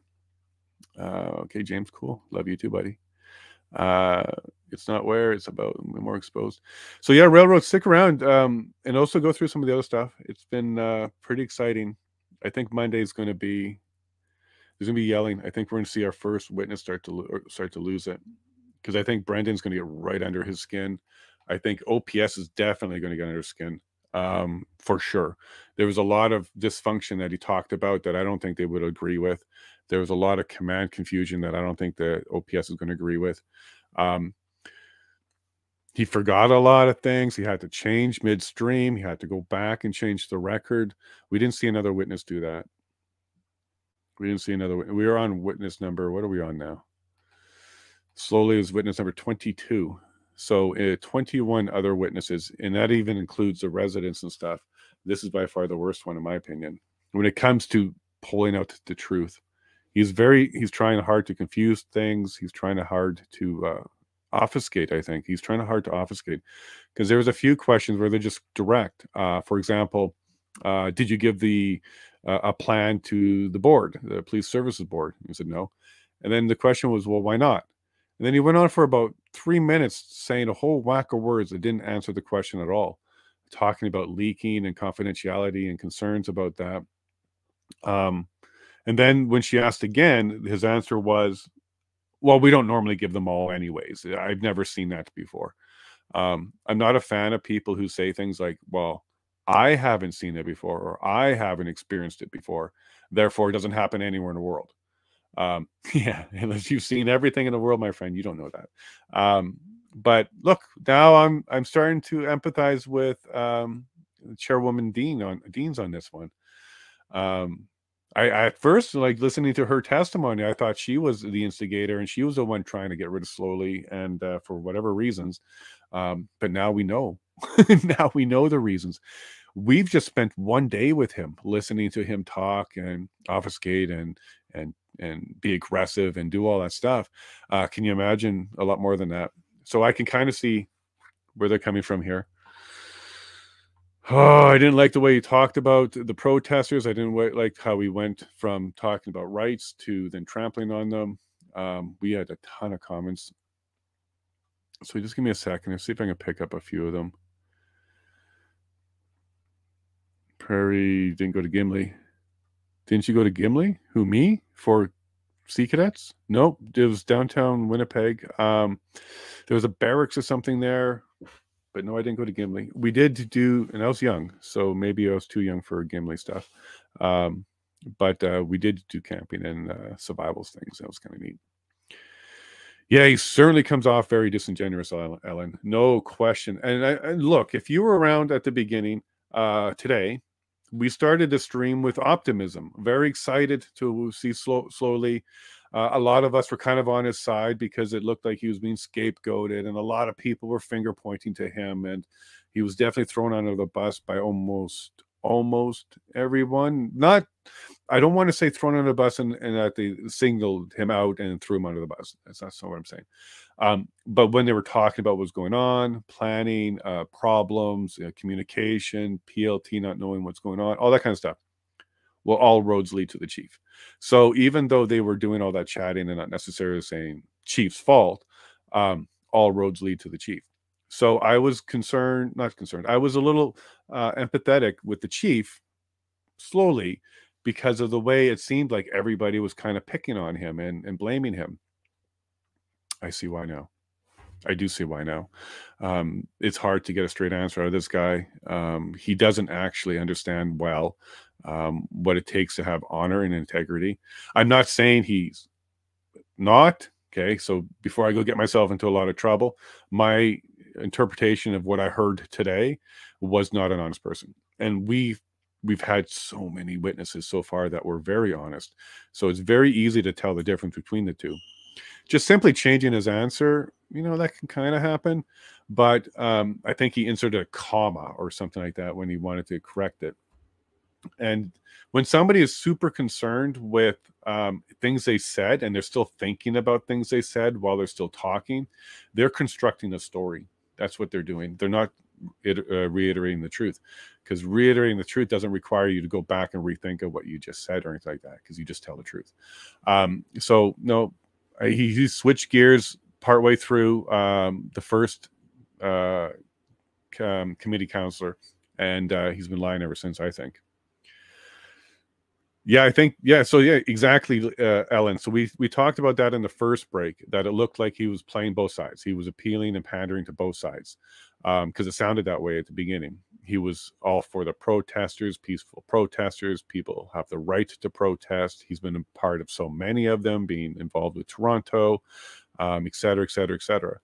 And then he kind of switched to command and planning and intel. He didn't get it. He was complaining that he didn't have the right information, but then he admits to skimming things and just looking at briefs and not the original document. And he relied a lot on the people around him to bring information to him. But then at the same time complained he had no good information. You wonder why there, Chief Sloly? Maybe you should read the plans. Wow.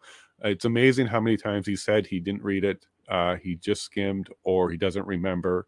And a couple times he said, for example, the EA, Emergencies Act, he was directly asked, did you know what was coming? And then he said no, he found out when it came down. But yet we saw notes from a meeting he was in, and he was directly told the EA was coming down that day, or at least coming down. So he did know. He did know on the early February 14th that was coming down. So his testimony on the stand that said he didn't know is incorrect. It's incorrect. If you don't know, you say, I don't know.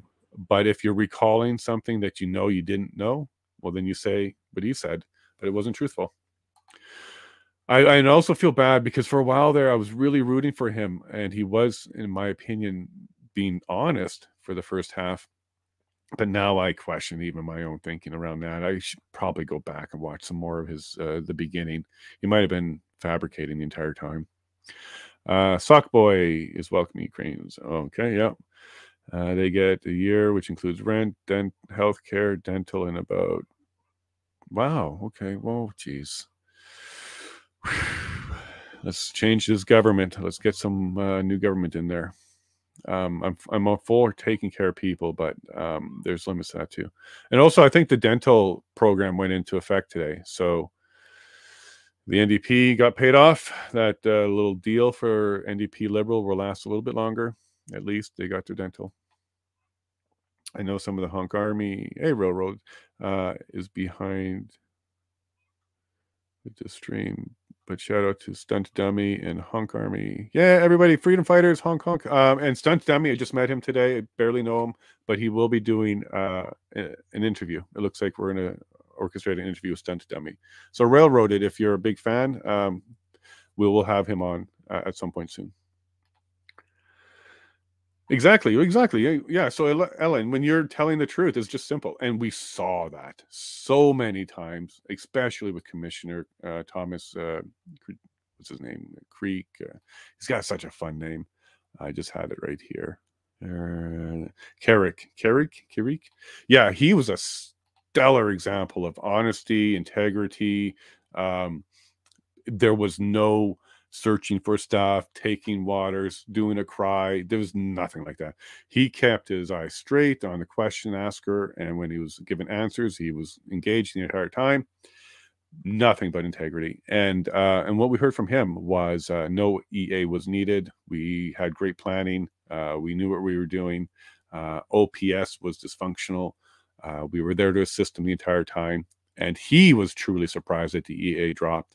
And then he had to kind of respond to that because they were in the middle of an operation when that happened.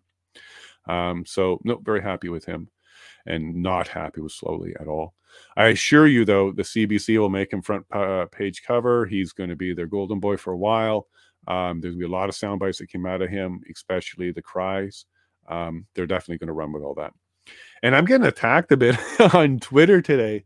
Not in a bad way. Like, I'm not concerned about it, but holy moly, I posted the Emergencies Act was illegal post, and not only did it go viral for me, like anything over 10 is fun. It's in the 800s and something like that. But I've attracted a lot of Justin's little army there. It's interesting, hopefully Elon can clean things up. I'm not trying to get rid of voices I don't like, but you definitely should go check out some of the things that people are putting on there. Oh, and my heart's broken. Growing up in the Toronto area, well, not growing up, I went there for my career, so I spent like 20 years in that area. Dean Blundell was one of my favorite shows. I would listen to him on the radio all the time. I thought he was funny. I thought he was just a good all-around guy to listen to. Yeah, he's a jackass. So he called me crazy and afraid of needles. I don't know why he decided to attack me and do that, but hey, Dean, I was a fan. Grow up, buddy. That wasn't cool. Chewing on. It's a lot of fun, James. This is a lot of fun. I'm getting a lot of stuff. I don't respond negative to them. I try and be positive to them so that they can just walk away. But it's funny. They came out today quite a bit. Do you see? No, I didn't. Ellen, I'm on Twitter, Jason Lavigne MP. Go ahead and tag me or forward or do something. Or if you follow me, I'll open up the DMs to you. But yeah, I wouldn't mind checking that out. Yeah, just post it and tag me, and then I'll find you and we'll connect. All right, folks, I do have some notes, and what I was thinking about doing was possibly saving them. Okay, there's not a ton because, just frankly, we just listened to this guy lie quite a bit. But I'm definitely going to make sure that we have a lot on the cross, because I think the cross is where we're going to actually start pulling out the nuggets of truth and lies. So we're going to actually be able to put that on the record and kind of keep track of it and then use those as evidence going forward. So I'm not going to keep you all here late tonight. Thank you for joining me. And let me go check the chat. Ellen, you're awesome. I follow you, Elon's post. You will see it. Okay, cool. Yeah, so Clay, you've noticed that too. Like something happened. Something happened. He used to be really cool. I don't know. Maybe just switch sides or something. Okay, so Ellen, I'm going to look for it. I follow you. Great. Nice to meet you, Ellen. I'll follow you back. And Elon's post. He's going to have a lot of fun this week. All right. So let me say goodbye to you all properly. I actually tried to keep track of all your names today. So I'm going to be a big shout out to Clay, Donald, Denise, Mike Carter, the Azaro. I still don't know how to say that. Azaro. Connie, Ricci, you're a lot of fun. Prairie, you're a lot of fun too. Ward, what I don't know is staggering. You should personalize a license plate for that one, bud. Stunt Dummy, nice to meet you. James, it's always great to see you show up. Lots of fun, lots of comments. Kelly, you too. I think you came a little bit late today, but you can go back and watch some of the stuff, and you'll catch up. It was a lot of clown show. This would be the first time I would say clown show. This was sad to watch. Sandy, nice to see you again. Don Scott, I think you're new. Padge, you popped around a few times. Dale Taylor, I think you're new as well. Nice to meet you. Dwayne, good to see you again. LP, I think you're a new one as well. Catherine, I don't see you. Ellen, you're definitely new. And Railroaded, you're definitely new. Well, thank you. Oh, Light Fire Me, you just popped up. You haven't been chatty today. Did I miss some from you? Light Fire Me is another regular. We do see them in the chat quite a bit. Amazing teardown. Thank you, Light Fire Me. Today we're going to be a little lax. We had 2 hours yesterday, and I suspect we're going to have a lot on Monday. So I'm going to kind of just get ready for that and catch up on the videos. I'm a little bit behind on posting my commentary videos. We need following your journey through digital maze of YouTube. Get ready. We're coming. We love you, honky on me. Great Railroad. Look, all the support we can do for each other is great. Hong Kong all the way. It's my inspiration. Because if they can do it, we all can do it. If they can drive cross country, sit in a truck for 3 weeks, stand there and stand up for us against our oppressive government, the least I can do is do some hours on YouTube and sacrifice some sleep for them. It's my pleasure, to be quite honest with you. Thanks, Jason. Have a great, you too, Clay. Yeah, you have yourself a great weekend. Get some rest. So sorry, it was a busy work day. No problem. Me too. I had to run around the property, take care of some stuff. Also, Monday, I'm going to be on the road. So I'll be starting the stream from a hotel on Monday. I'll have to run for a little bit. I'm a paralegal. I sue people. I do stuff like that.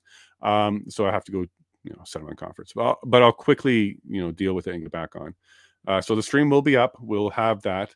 But you may have a break where I may get my wife to play a video or grab a coffee, and I'll be back as soon as I can. Always looking. Thanks, Light Fire Me. It's good to see that you do pop back and you enjoy the stream. There are other streams, but I appreciate you all checking out this one. Switch to live chat. Some comments are hidden otherwise. What does that mean? Switch to live chat. I don't know what that means because I have. I'm using StreamYard to do all this. So Clay, I don't know if there's more you can teach me about that. Some comments are hidden otherwise. Clay, if you can hit me up on YouTube or Twitter or something, maybe give me some direction on that. I'd be happy to make a change on YouTube if it helps you guys. We can do it. Let's go. Let's go. Let's go. For sure. And with Brendan as our leader. Let's go, Brendan. It's Miller time. We love him. So I'm really looking forward to him on Monday. You're right, Clay. We got this. And I think there might be another protest. I'm feeling it in the air. It feels like it might happen. Toot your horns. I love you, Ellen. You're awesome. We've got a great weekend, Jason. Have a great weekend. Thank you. Thank you, Connie. You too. Hey, Prairie. Peace, everyone. Love to see you all. James, night, folks. See you all next week. Take care and stay sane. We'll try. I may have to listen to some of his testimony again, so I don't know how sane I'll be after that. Up at the top of the screen allows you to drop down and choose live chat. Is that in YouTube itself? So let me go to YouTube on this. Top chat. All chat. Look. I didn't know about that. Okay, so there. I just switched it. And what I'll try and do is remember that on each stream, because I have to go to YouTube to do that, not from this software I'm in. Thank you, Railroaded. I'll do that. Great, Clay. Well, you have yourself a great one. Go ahead, hit me on YouTube, or I'm in Twitter. And if you're one of my chatters, try and identify yourself in some way. So I'll go ahead and follow you back, and we can get you into the DM. I have a DM Insiders group where daily I send exclusive messages. They don't go on Twitter, but they just go to DMs. So if any of you are interested in joining my little DM Insider, go onto Twitter, find me, tweet at me, say I want to be a DM Insider or something along those lines, and I'll put you in right away. Looking forward to expanding that group as much as we can. Every morning I'll send out some sort of message. People love them. They are exclusive. I don't put them online anywhere else. So if you want to be part of the insiders, go ahead and do that and let me know, and I'll put you on there. Yep. You guys are all getting along. It'd be great one day if maybe we can all do a video. I would be happy to have you all on as guests at some point. Love you too, Railroaded.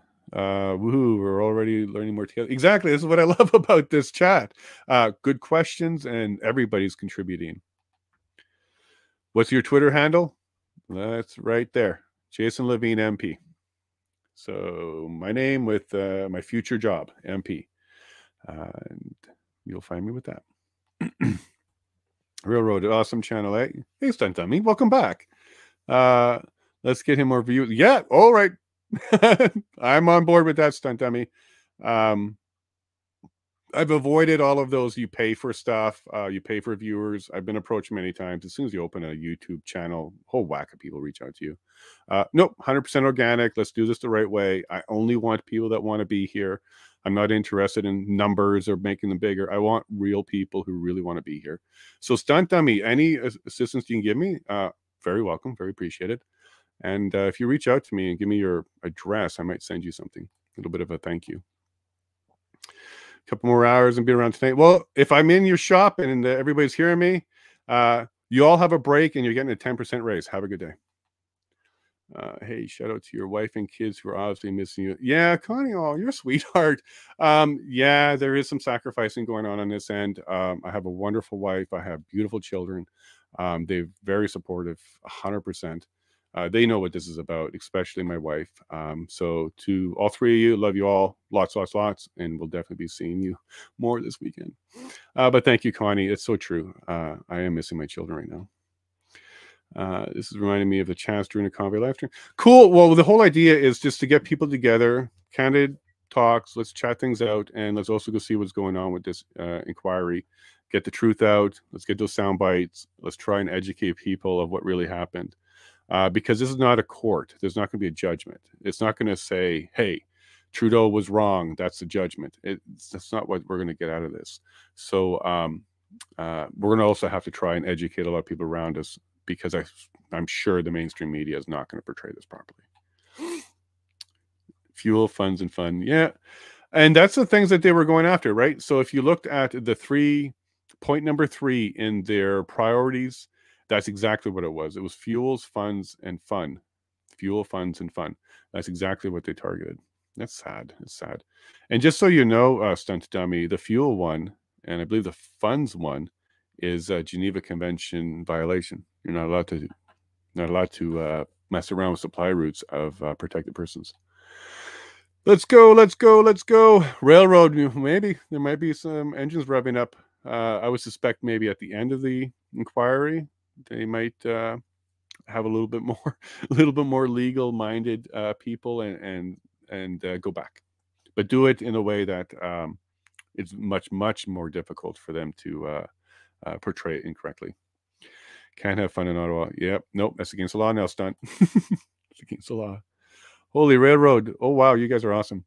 Hey, if I throw up the link, do you want to join me, Railroad and Stunt, or anybody else? Yeah, let's see what happens with this. If you guys are brave enough and you want to join the stream right now, let me put it in the chat. Okay, there it is. So if you click that link, for the next 20 minutes or so, you'll pop up on my screen. And if you want to be on the screen, I'll push the button. Wait until I see what's coming. Stunt, you know something? We should be talking. Awesome. We can get more tonight. Work bell is ringing. Honk, honk, honk. Oh, cool. Is this what it's like always? I don't know if there's a lot of messages here. Did this happen because I turned on all messages? What's this? Haha, 10% raise for the house. You got it, Railroad. Start. Get out your checkbook. Right on. Should be back to normal working hours tomorrow. We'll have time for social media. Cool. I'm still 3 hours behind. Keep rewind. Good stuff. Oh, gosh. Yeah. Stunt. Yeah. You're going to have some Tylenol or something to get through some of this. It was pretty hard. Educate them all. Defund mainstream media. Yeah. So the thing about defunding mainstream media, it's a challenge because we still need media. But what we need to do is disconnect it from the government and we need to have some way of holding them accountable for misinformation. They need to get back to the truth. So I'm not sure exactly how that looks like, but definitely starting with the media fund, getting rid of that. And if you can't survive in the media landscape, that's the open market. But I'm sure we'll be left with a few good ones after that. That's probably when I have to work late now. Yeah, you got to pay everybody. Sorry, they're stunt. Lots of hearts. So that's pretty cool.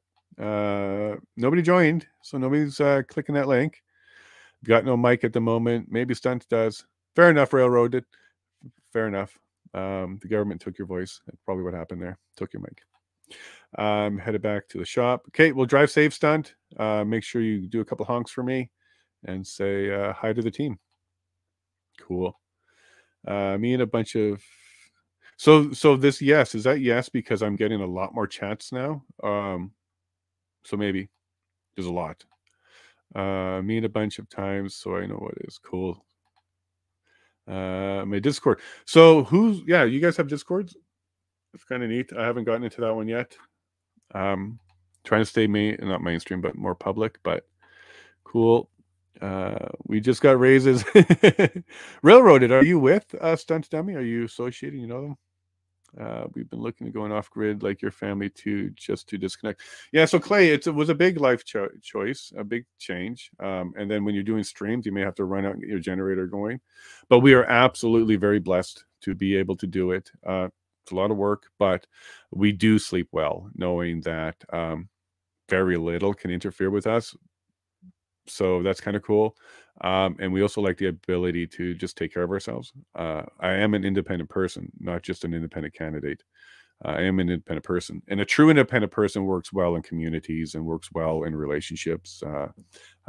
So, yeah, we are very blessed, Clay. And if you're ever in the Edmonton area, hit me up. I'll show you what we've done. No mic is charging. That's cool. That's cool. Railroaded. We'll get your voice another day. And are you on Starlink? The only way, Ellen, it's the only way out here. There's no other service out here. We tried Telus, we tried Rogers, we tried what was the other one? Explorenet. Yeah, it didn't work for us. The only thing that works for us is Starlink. Oh my God, John Howard Society, just for mega decor for communications with teams for mental health support. That's a very serious subject. Seriously, if they can't, we can. Yes, I'm part of the Honk Army, the Fringe Stunt Dummy. Great Railroad. It's really nice to meet you guys. I was hoping that I would be able to attract you guys because I support you. I totally support you. I think what you guys did was fantastic. I did lose some sleep because I did do donations, but I wasn't one of the unlucky ones that had my account locked. Maybe it's because it was give, set, and go. But anyways, yeah, no, I was with you guys to support you. I think it was fabulous what you did. You changed Canada for the good. I'd love to hear more about your setup, Jason. Do a vid. I plan to. So what we got was one of those, stabilizer handheld things, so we can walk around with our camera, my cell phone. We're very frugal, so we like to use what we got, and we don't really like to buy things. But I did get a stabilizer because I am going to take you around. I'll show you the fish pond, and I'll show you the chickens and our shelter and stuff like that. We don't have a house yet. We got to still dig the hole and put it up. It took a long time to get the permits for that, but we're comfortably happy in our trailer. We got a fifth wheel set up right now. It will be the guest house when the house is up. But Prairie, yeah, I will definitely do some sort of video and show it around. My wife is chicken lady, so she does all the chicken stuff. We got quite the flock. We'll have goats next year for the milk. Anywho, yep, that's what we're doing. So I'll be happy to share that with you, Prairie. Thank you for asking. Perfect. Yeah, I'll do that. Well, it looks like I made it to the end of the chat list. I think I've caught up now. I'm not going to do a big summary. Peter Sloly was dishonest. He was dishonest, and he's clearly trying to save his butt, maybe win a lawsuit or something. 19 live watching.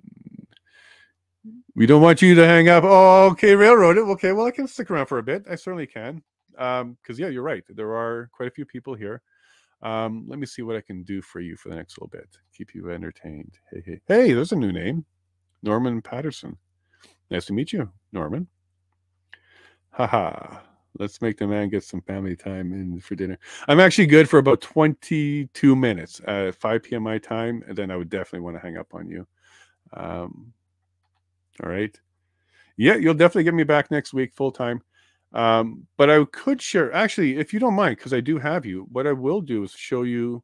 And hey, Prairie, you actually will get to see some of my property. I'll show you a little video. I do have a little video that I can share with you about me. What I'm doing. My kids are in it too. Let me share that with you. Just give me a second. You guys are so awesome and you're sticking around. Why not? Let's see what we got here. All right. So here's my channel. Let me just pull it up. Wow, it's a big screen. Okay, so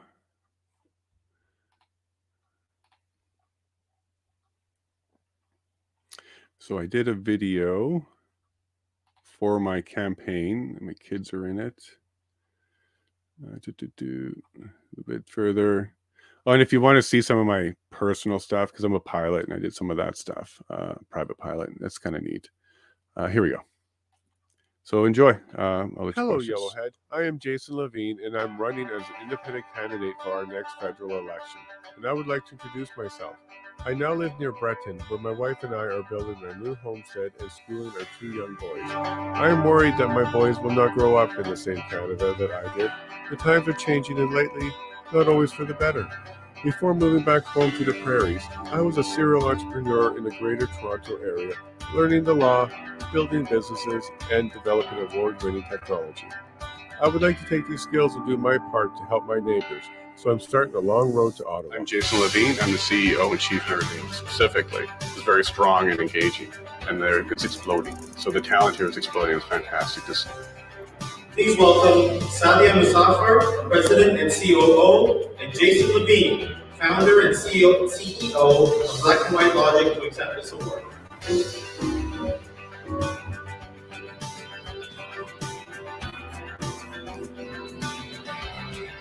Thank you to Jason and to Rachel and to Any device, anywhere, anytime. That's the fantastic part of the cloud. Jason Lavigne's Connect to Fans, an internet startup he co-founded, is a great example of a new cloud-based business. Yellowhead, the last several years we've all been working hard together to get through the tough times. Our federal government has not been doing a great job of listening to us. I am fighting for our farmers, our truckers, the silent majority, the fed up, and all of my marginalized neighbors. I am calling for new protections and reclaiming of rights for all Canadians of all ages. We need independent provinces under a new unified agreement with Canada. And to further protect Canadians for generations to come, we need parliamentary, statute, and regulatory review, rollbacks, and reform. Come join me online at yellowhead.vote. Thank you, Yellowhead. And that's me. That's me, my little tractor, my beautiful kids, young boys. Yes, I homestead, and yes, we homeschool, and yes, we take care of our family every single day.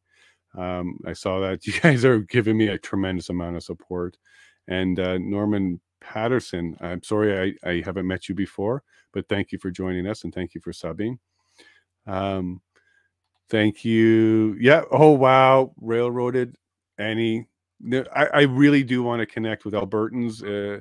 I do want to connect with all the Canadians. My goal is to get the message out that we can make change. We can win elections. We can do this. We can make change in different ways. I say we keep every front going until we get the Canada back that we grew up and loved, and we make it the Canada we want to leave for our children. I have 2 young children, and I think that's important, very important. Love you too, Railroaded. You now become a good friend. Hope right there. Thank you. Listen, this is not easy. I'm an independent. The PPC wanted me to join, but after my due diligence, I need to stay independent. It's the toughest road possible, but once we accomplish it, we're going to have the most power possible for Yellowhead, for Alberta, and for Canada. not having a party whip, not having a party platform, and being able to speak the voice clearly and articulately, what a word to screw up, right? Is important to make sure that our voice is heard properly in the House and we can actually do things. Independents are not a waste of a vote. That's what the party wants you to believe. It's actually the thing that the party fears is true independence. And these are people who are voted in as an independent. This is what the party fears the most, because we would have the power that they have, MP power, to open up the cabinets, look at files, look at things, call committees, do investigations. They really don't want independents in there doing that, because obviously there's a lot to expose, but they can't stop us. So if we can get some independents across Canada supported, get them voted in, we can work together to expose and make the truth, expose the truth, fight the power, and make sure that Canada knows. Ellen, is that for the video? You're awesome. Nice, James. Thank you so much. You are all awesome. Norman, nice to meet you. Wow, look at you all. You're making me feel just kind of special right now. Thank you. I do appreciate that. And it's Friday, so we're going to enjoy ourselves. Speak to your constituents. Absolutely, four. And that's the biggest problem, Railroaded. And let me just explain to you how the whip works. The whip's job is to give the MP all the tools that they need to turn around and whip the people. The entire purpose of the whip is to teach the MP how to follow the party platform, and more importantly, how to convince others that it's the right thing to do. So the whip's job is to teach an MP how to become a whip, to whip the people. So when we go to the MP and say, hey, we need X, Y, Z, they're a little bit more prepared to tell us to go away. That's unfortunate. That's not the way it's supposed to be. And an independent is the only way to do that, because the independent doesn't have party support, and they have to win every vote, earn every vote, maintain every vote, and then prove to them once you've gotten it that it was well placed and do it again. Independents have that tough road. Nobody else does. And I think if we can pull this off, get a few independents, maybe 2 per province, that would be a heck of a start in the 45th Parliament. And Pierre, he's likely going to win. You know, it looks like we're heading Conservative. We should also keep him honest and clear the path out of his way as well.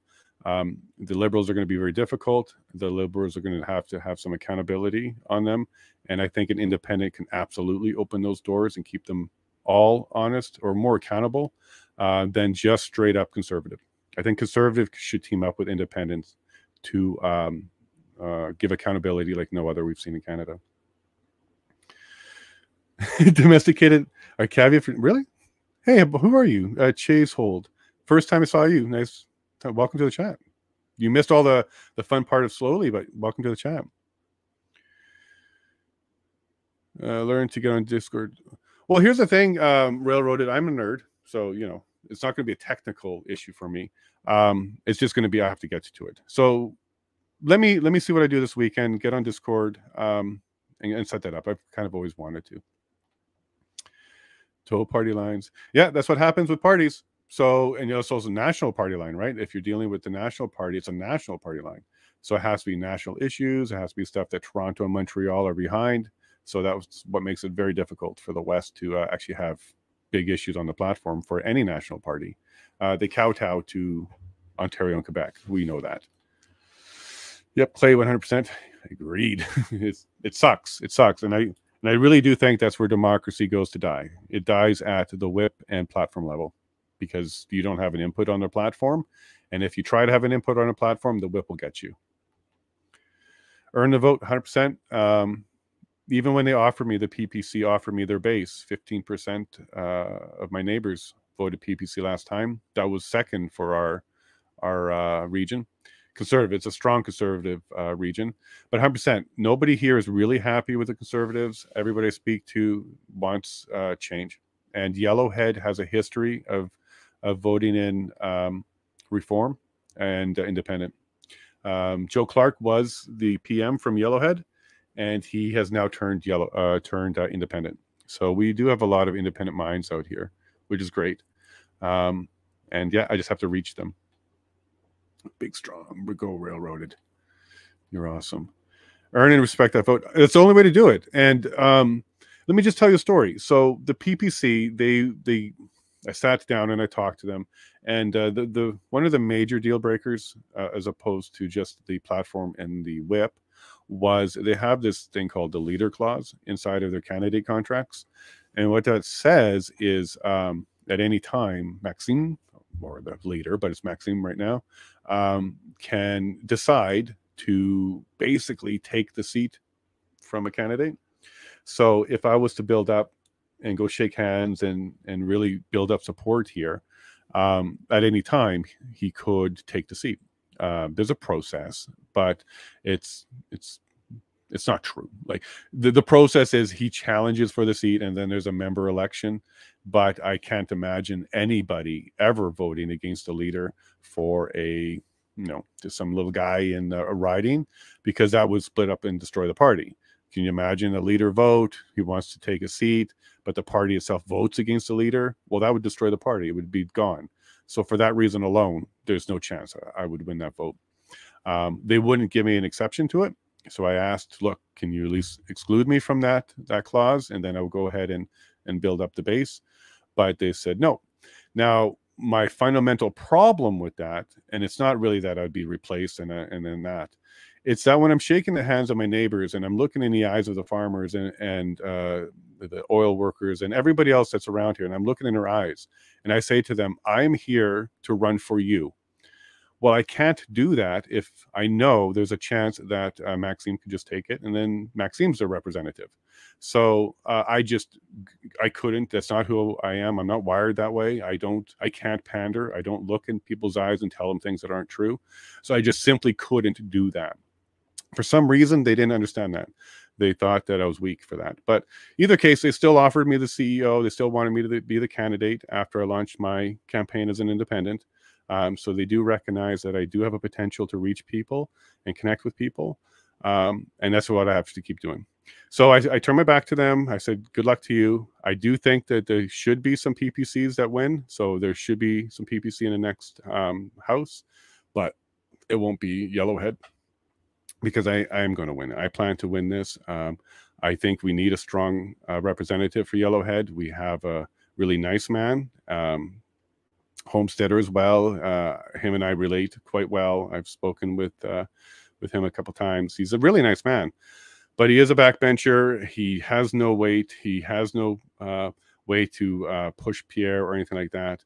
So I think it's time that we sent somebody with a more independent voice.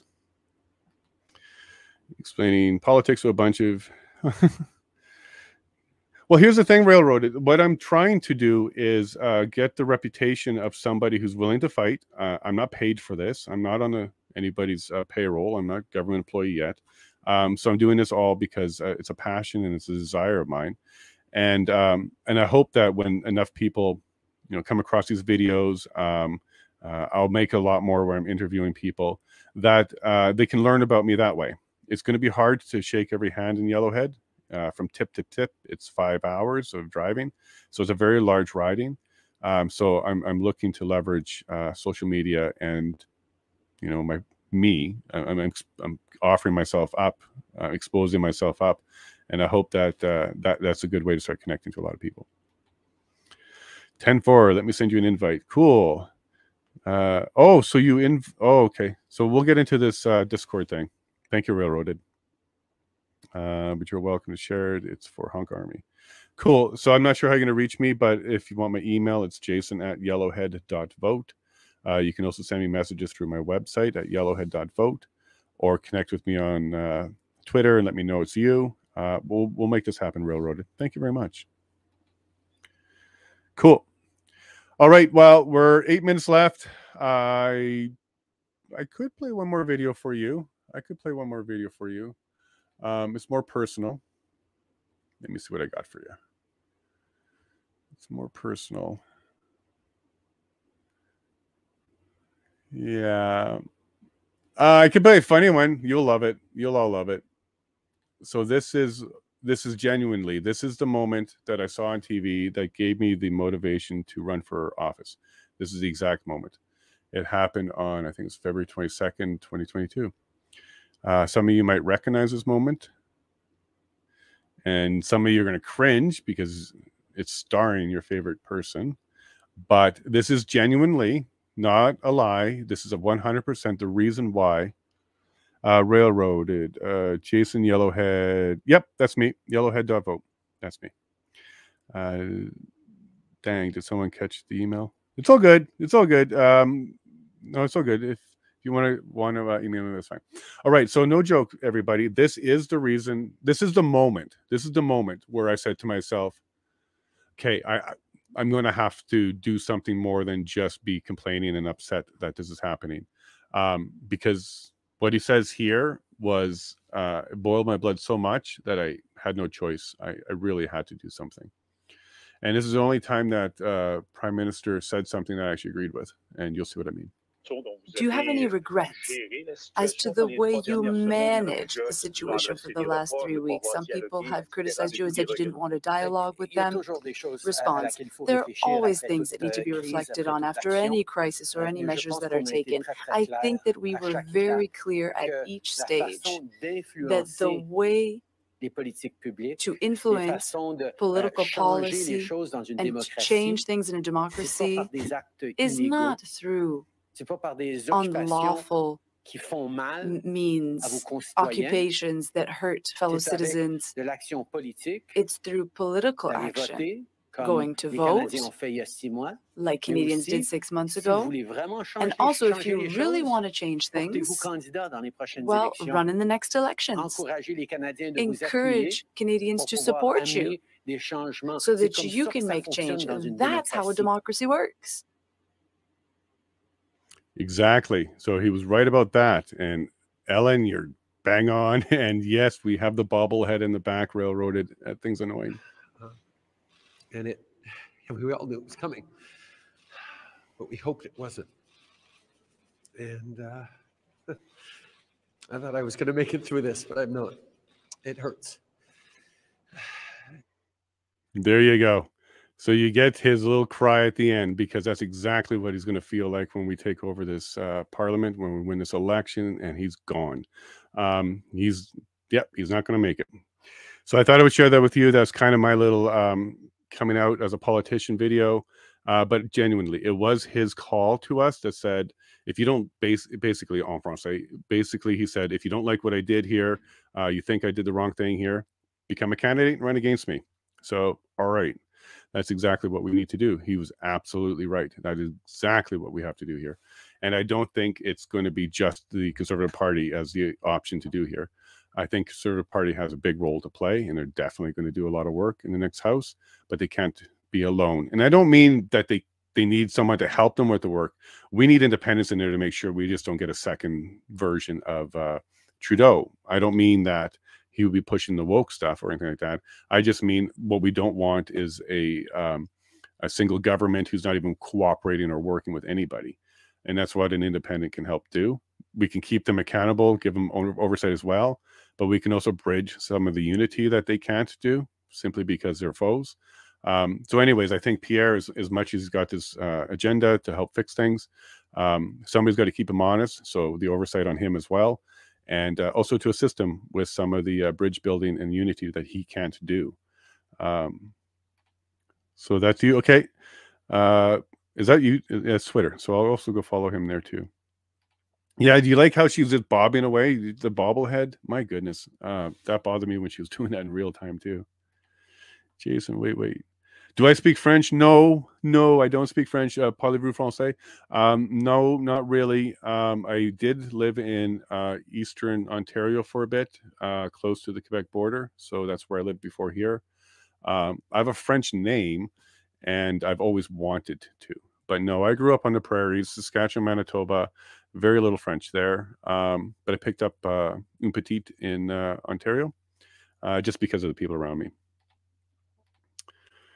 They need to be kept honest 100%. And that's why you want somebody in there that even has the power to go into committees and show up at meetings. Like when you're an MP, there's a certain level of power that you have. And I think that's what our side needs, because we don't have it. One of the things I heard a lot about from people I talked to is they've reached out to their MP. Sometimes they get dialogue with them and communicate with them, but no action. Nothing happens. And there's no surprise because individual MPs in a party have very little power. They have very little power. You know, that's what the whip's for. So yeah, if you want to keep them honest, you have to put in a referee. Can you imagine watching a hockey game and there's no black and white stripes on the ice? Like none? Can you imagine what it would be like? Would it be entertaining? Could you even watch it? Well, that's what we have in our parliament. We have them calling their own fouls, blowing their own whistles, and I don't even think they know how to use a whistle. So let's send some people in there for the purpose of doing that. The sole purpose of an independent is to do that. So let's do it. That's all I got to say to that one. I'll help anybody that's an independent anywhere else across this country who wants to learn how to put up a website, get involved. What do you have to file? What paperwork do you need? Pro bono. I'll help anybody that wants to get in as an independent, start going. There's a little bit to it, but it's doable. Anybody can do it, and they should. I think the more independence that we have available, being supported, the better chance we have at cleaning up some of the house. And no, we don't need to destroy our system and rebuild it in order to fix it. We can definitely fix what we got. Yep, we need to stop paying them. Oh, cool. Railroaded. I have a good MP. Cool, but I think he has to toe the line. Or yeah, see, look, we saw Lightbound, Joel Lightbound of the Liberal Party. He came out and he had a press conference before the EA was voted on, and he was against it. And he flat out said, "Look, I'm against it." There was, I think, 3 other Liberal MPs kind of hanging around him during that time. All of them voted for it. Not a single one of them voted against it. And that's the party line. That's the whip. That was it. Whip in action. We saw, I think it was Lightbound. We saw him come out, be brave, and we were very surprised. But that was a moment that we thought maybe this dam is cracking. Maybe the Liberal Party does have some conscience in it. And it turns out they do have a little bit, but not enough to stand up because he voted for it. He didn't vote against it. Who's your MP, Ellen? Well, she'll have to almost dox herself. Barrett. Cool. So, look, there are some good ones, but so here's something I sent to the Conservative Party. You know, I'm just a peon, so they probably ignored me. But if the Conservative Party decided to modernize their party and get rid of platform whip and encouraged independent thinking on MPs, and instead of having closed meetings for committees to come up with a platform, you have open debate within the party. And you keep your platform fluid so that it changes as the issues change and as the demands change. You can have generalizations about your platform, but you should always keep it fluid by debate through independent MPs. And if they were to do that, I would join them. I would join them. I think if they had independent MPs and they got rid of the platform, got rid of the whip, and used debate and the way it was supposed to be all along, representation, then they would be a modern party and they would kick butt for quite some time. And I also think that would cause all the other parties to follow, Liberal as well, because they would never win another election again if they didn't modernize their party. So if we actually want to change our political system, we kind of want to get one of our parties to grow up and become modern, get rid of some of those old traditional techniques like whipping, and don't be afraid of internal debate and arguments, because that's exactly what we should be doing. We should not be trying to conform every MP to a national platform. Every MP should be bringing their local riding. That's the whole point. So if there's a party that smartens up, maybe we can have a lot more change happen quickly. But I've seen his whip. He's got a new whip. He's got 2 whips, actually. I think he's got a deputy whip as well. So I don't think he got my message. I think he's planning to be pretty traditional, just a younger version of the regular Conservative leader. But that's my take on that one. Sandy Hill County, Grand Prairie, right on, railroaded. You're in Alberta. You're north of me. Well, if you're ever down in this way, you're going through Drayton Valley or a Rocky Mountain or anything like that, you're going through there, give me a heads up. Maybe we'll hook up for coffee or something. Docs me, help me expose a corrupt municipality. Sadie County, Sandal Hills County. Okay. So James, so you agreed with that? Maybe the parties could become modern. One of the parties can lead the way, put the voice back into the party. It's supposed to be representation, so that would be one way to do it without a major change at all. And I don't know why they never did that. Why did they turn the parties into a single voice? All right. Well, there's one thing we can change. Hopefully we can convince a party. And maybe, folks, if what we do is in the 45th Parliament, we have a handful of independents go in there. And if the independents show what an independent can do and actually get some stuff done, maybe the party will smarten up and also embrace independent thinking in the party as well, because it's what should be there. It was the PC Party of Canada. It's now what you know, it's who you know, for sure. Yeah, look, I reached out to this was a weird conversation. So I reached out to my guy, Gerald Soroka, and I was new to the area, and my first attempt after seeing that video from Trudeau was to contact the PPC and the CPC parties to see, you're looking for candidates, what are you guys doing? And I had a good chat with Gerald. But he was taken aback because he's never had anybody, and he said this, he never had anybody reach out to him before and offer their professional assistance in some capacity. I'm a tech guy, so I grew up on Commodore VIC-20 and up. I'm a nerd. This is how I do most of my stuff. I also went to law school, so I finished that up for fun. I did that in my 30s. And I'm also an award-winning, stupid innovation guy. So that means I like to disrupt things. I like to look at things differently, and I like to think outside the box.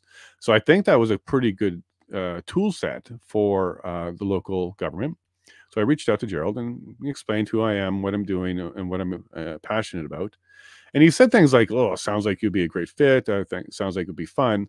But he had to admit he's never had a phone call like that before, and he had no idea how to integrate or bring me into his fold. Turns out he's not allowed to. They look for political science students fresh out of university or in university, and that's where they do a lot of their recruiting. They don't have an onboarding mechanism for older, experienced people unless they've targeted those people to bring them in. There is no walking off the street to help and join the party. There's no such thing. So basically, they closed the door because of my age and my schooling. I think that will end up being a mistake because I think I had a lot to offer. And if I have to do it through an independent platform or independent candidacy, and then Gerald has to go back to his homestead, well, that's just the way it's going to go. I tried to work directly with them, and they had no onboarding for somebody of my age and my education, which is weird. Don't you want some of the most experienced people you can? Wouldn't you want somebody that has experience building things from nothing? Startups, entrepreneur, law. I have law. I didn't get it, so I'll just become the candidate, and I'll do my best to show everybody who I am and why I'm working hard for them, even before I get a single vote. And yes, the vision of blockchain voting. James, that one will be a fun one. Blockchain, digital. There's challenges around that. There's a lot, and I personally wouldn't trust it, James. I still want paper because blockchain, yeah, you might be able, because what blockchain does well is it shows what it is. You can't really hide stuff. It's an open ledger. But who puts what where? How do you know what? How do you know those votes are what they were voted? It would be I think it would be a security risk to allow the government to head anywhere towards digital voting of some sort. And that's, of course, what the blockchain would be. And what I mean, James, is, yeah, you can maybe look at the blockchain, but you're not going to see people's names because it's for privacy. And you're just going to see what? A vote for a party and then some sort of number. You'll have no way of proving that that's accurate. So that's why we still stick with paper, because we can still recount them by hand, physically. I would be uncomfortable with anything that went more digital. And again, I'm a nerd, right? This is how I made my bread and butter. I've worked with, I do Bitcoin mining. I do have a Bitcoin miner. My extra solar power that I don't need goes through the Bitcoin miner and turns into heat and money. So it's not like I'm against this kind of stuff. I just understand it well enough to know that it's so easy to tamper, and so hard to prove that was tampered that it would just become nothing but somebody who's just picking and choosing the leaders and push a button that says populate the blockchain, and boom, everybody thinks the votes were real, but they're not. So I'd be very cautious with that. That would be directly representative for sure. And I don't know why the parties are not up for, member debates. Why aren't they debating the issues?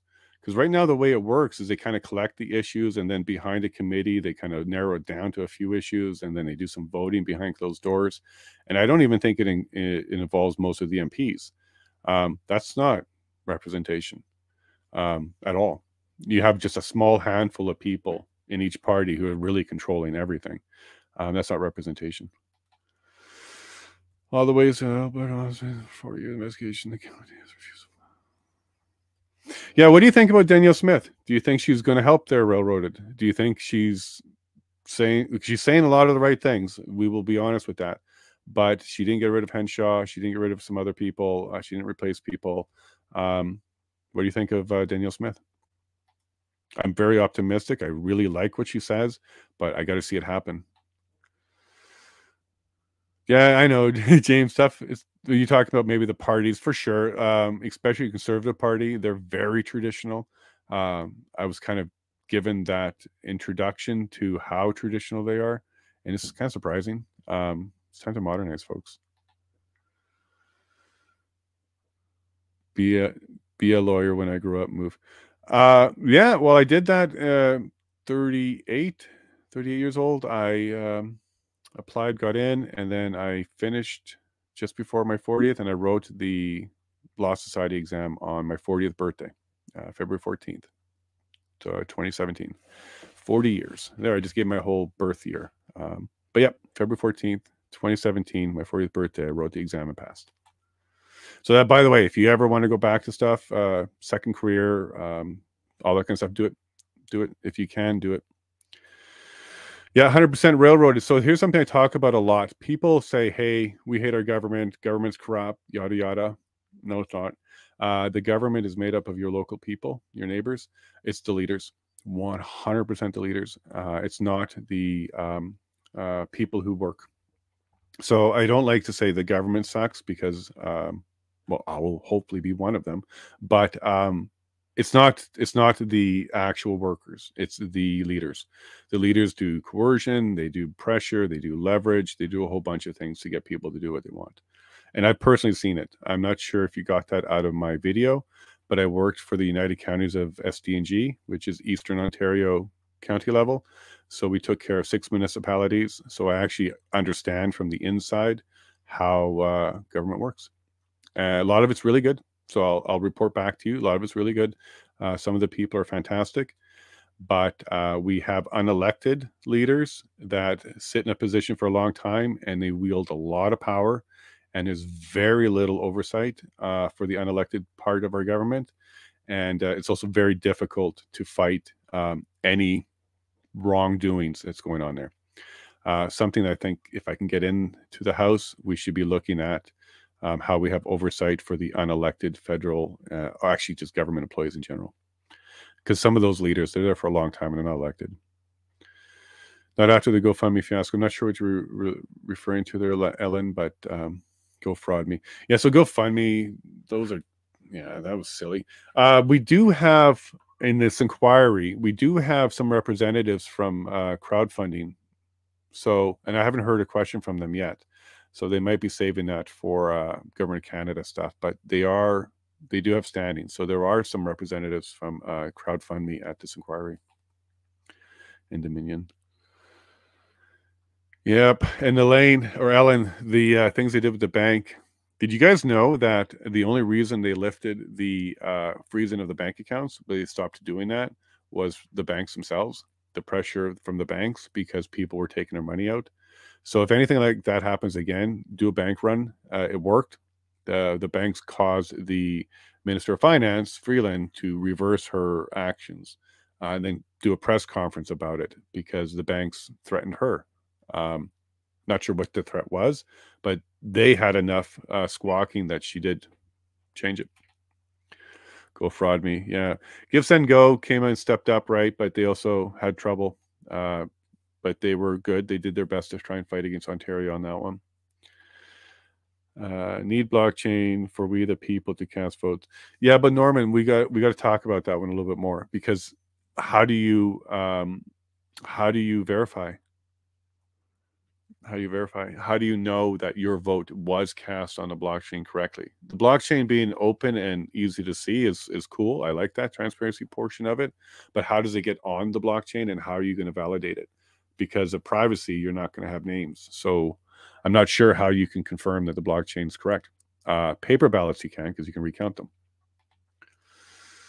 I like what she is saying. Yeah, me too. So, yeah, no, look, she's saying all the right things. Most definitely. She's saying all the right things. Sovereignty isn't separation. Sovereignty is just going to the Constitution. Sections 91, 92 outline the powers that our governments have, federal, provincial. Neither one of them have been following it. So even though Danielle says we got to end overreach from the federal government, there's also provincial government overreach. And just one topic there would be property rights, guns. We're supposed to have all those rights. Even a province shouldn't be taking them away from us. But let's start with the federal. If we got to start somewhere, let's start with federal, and then we'll work on the provincial overreach. And there's also a lot of people here in Alberta fighting on that as well. Save Democracy actually was one of our interviews yesterday. So if you check out my stream from yesterday, go about the halfway point, you'll see that there's an interview there with Save Democracy. He is a smart dude. He is not a pushover. He is very articulate. And he certainly challenged me on the whole idea of being an independent in this environment. So if you want to kind of see a little bit of a give back and forth there about that, it's worth it. I think I held my position quite well, because I did teach him a few things about how independence would work. And if you really want to get to know me, the first 30 minutes of yesterday's stream is all about what brought me here. We've got the best chance of cutting the weakest link from our province with Smith. I hope so. And she's standing for the jab. Yep, she spoke very loud about that one. And she's also railroaded. She's also supposed to change the Alberta Human Rights Code to include health. So health will be a protected class. So you're not allowed to ask or discriminate based on health. And so that would include vaccination status. So, and she said within 3 months. So we'll see by Christmas or early next year whether or not she did do that. And that will be a good indication to see if she is going to follow through with her stuff. But railroaded, my favorite part from her so far is laughing about the WEF's partnership with the Alberta Health Services, and it has to end immediately. I couldn't agree more. That's a quick thing she can fix up, but let's see if she does it. It's still on their website that they're partners, so we'll have to see this. Wait, did you just say your birthday? Yeah, my birthday is Valentine's Day. And you grad from law school when you were 40? I did. 40th birthday. No, I didn't graduate. I passed the law exam on my 40th birthday. I graduated just before that. Please repeat, because I want to live with you. You say, yeah, no, so railroaded. Yeah. About 38 years old, I decided to go back to law school. I sold a business, some technology stuff. I took that as an opportunity to go ahead and get that education. It was a paralegal course, so it was a 2-year course. Paralegals in Ontario are licensed and regulated. It's the only jurisdiction that does that, which means they're not assistants. Paralegals are actual practicing licensees under the Law Society. We're also an officer of the court, so just like a lawyer, we're the officer of court as well. But yeah, I did that, and I did an accelerated version of it, so I finished it in just under a year. Those were some long days, more sacrificing by my family. But yeah, I got it because I didn't ever want to be intimidated by the law again. I had some shady people cross my paths. When you build a business and you have some success, things and weird people come around. So that happened.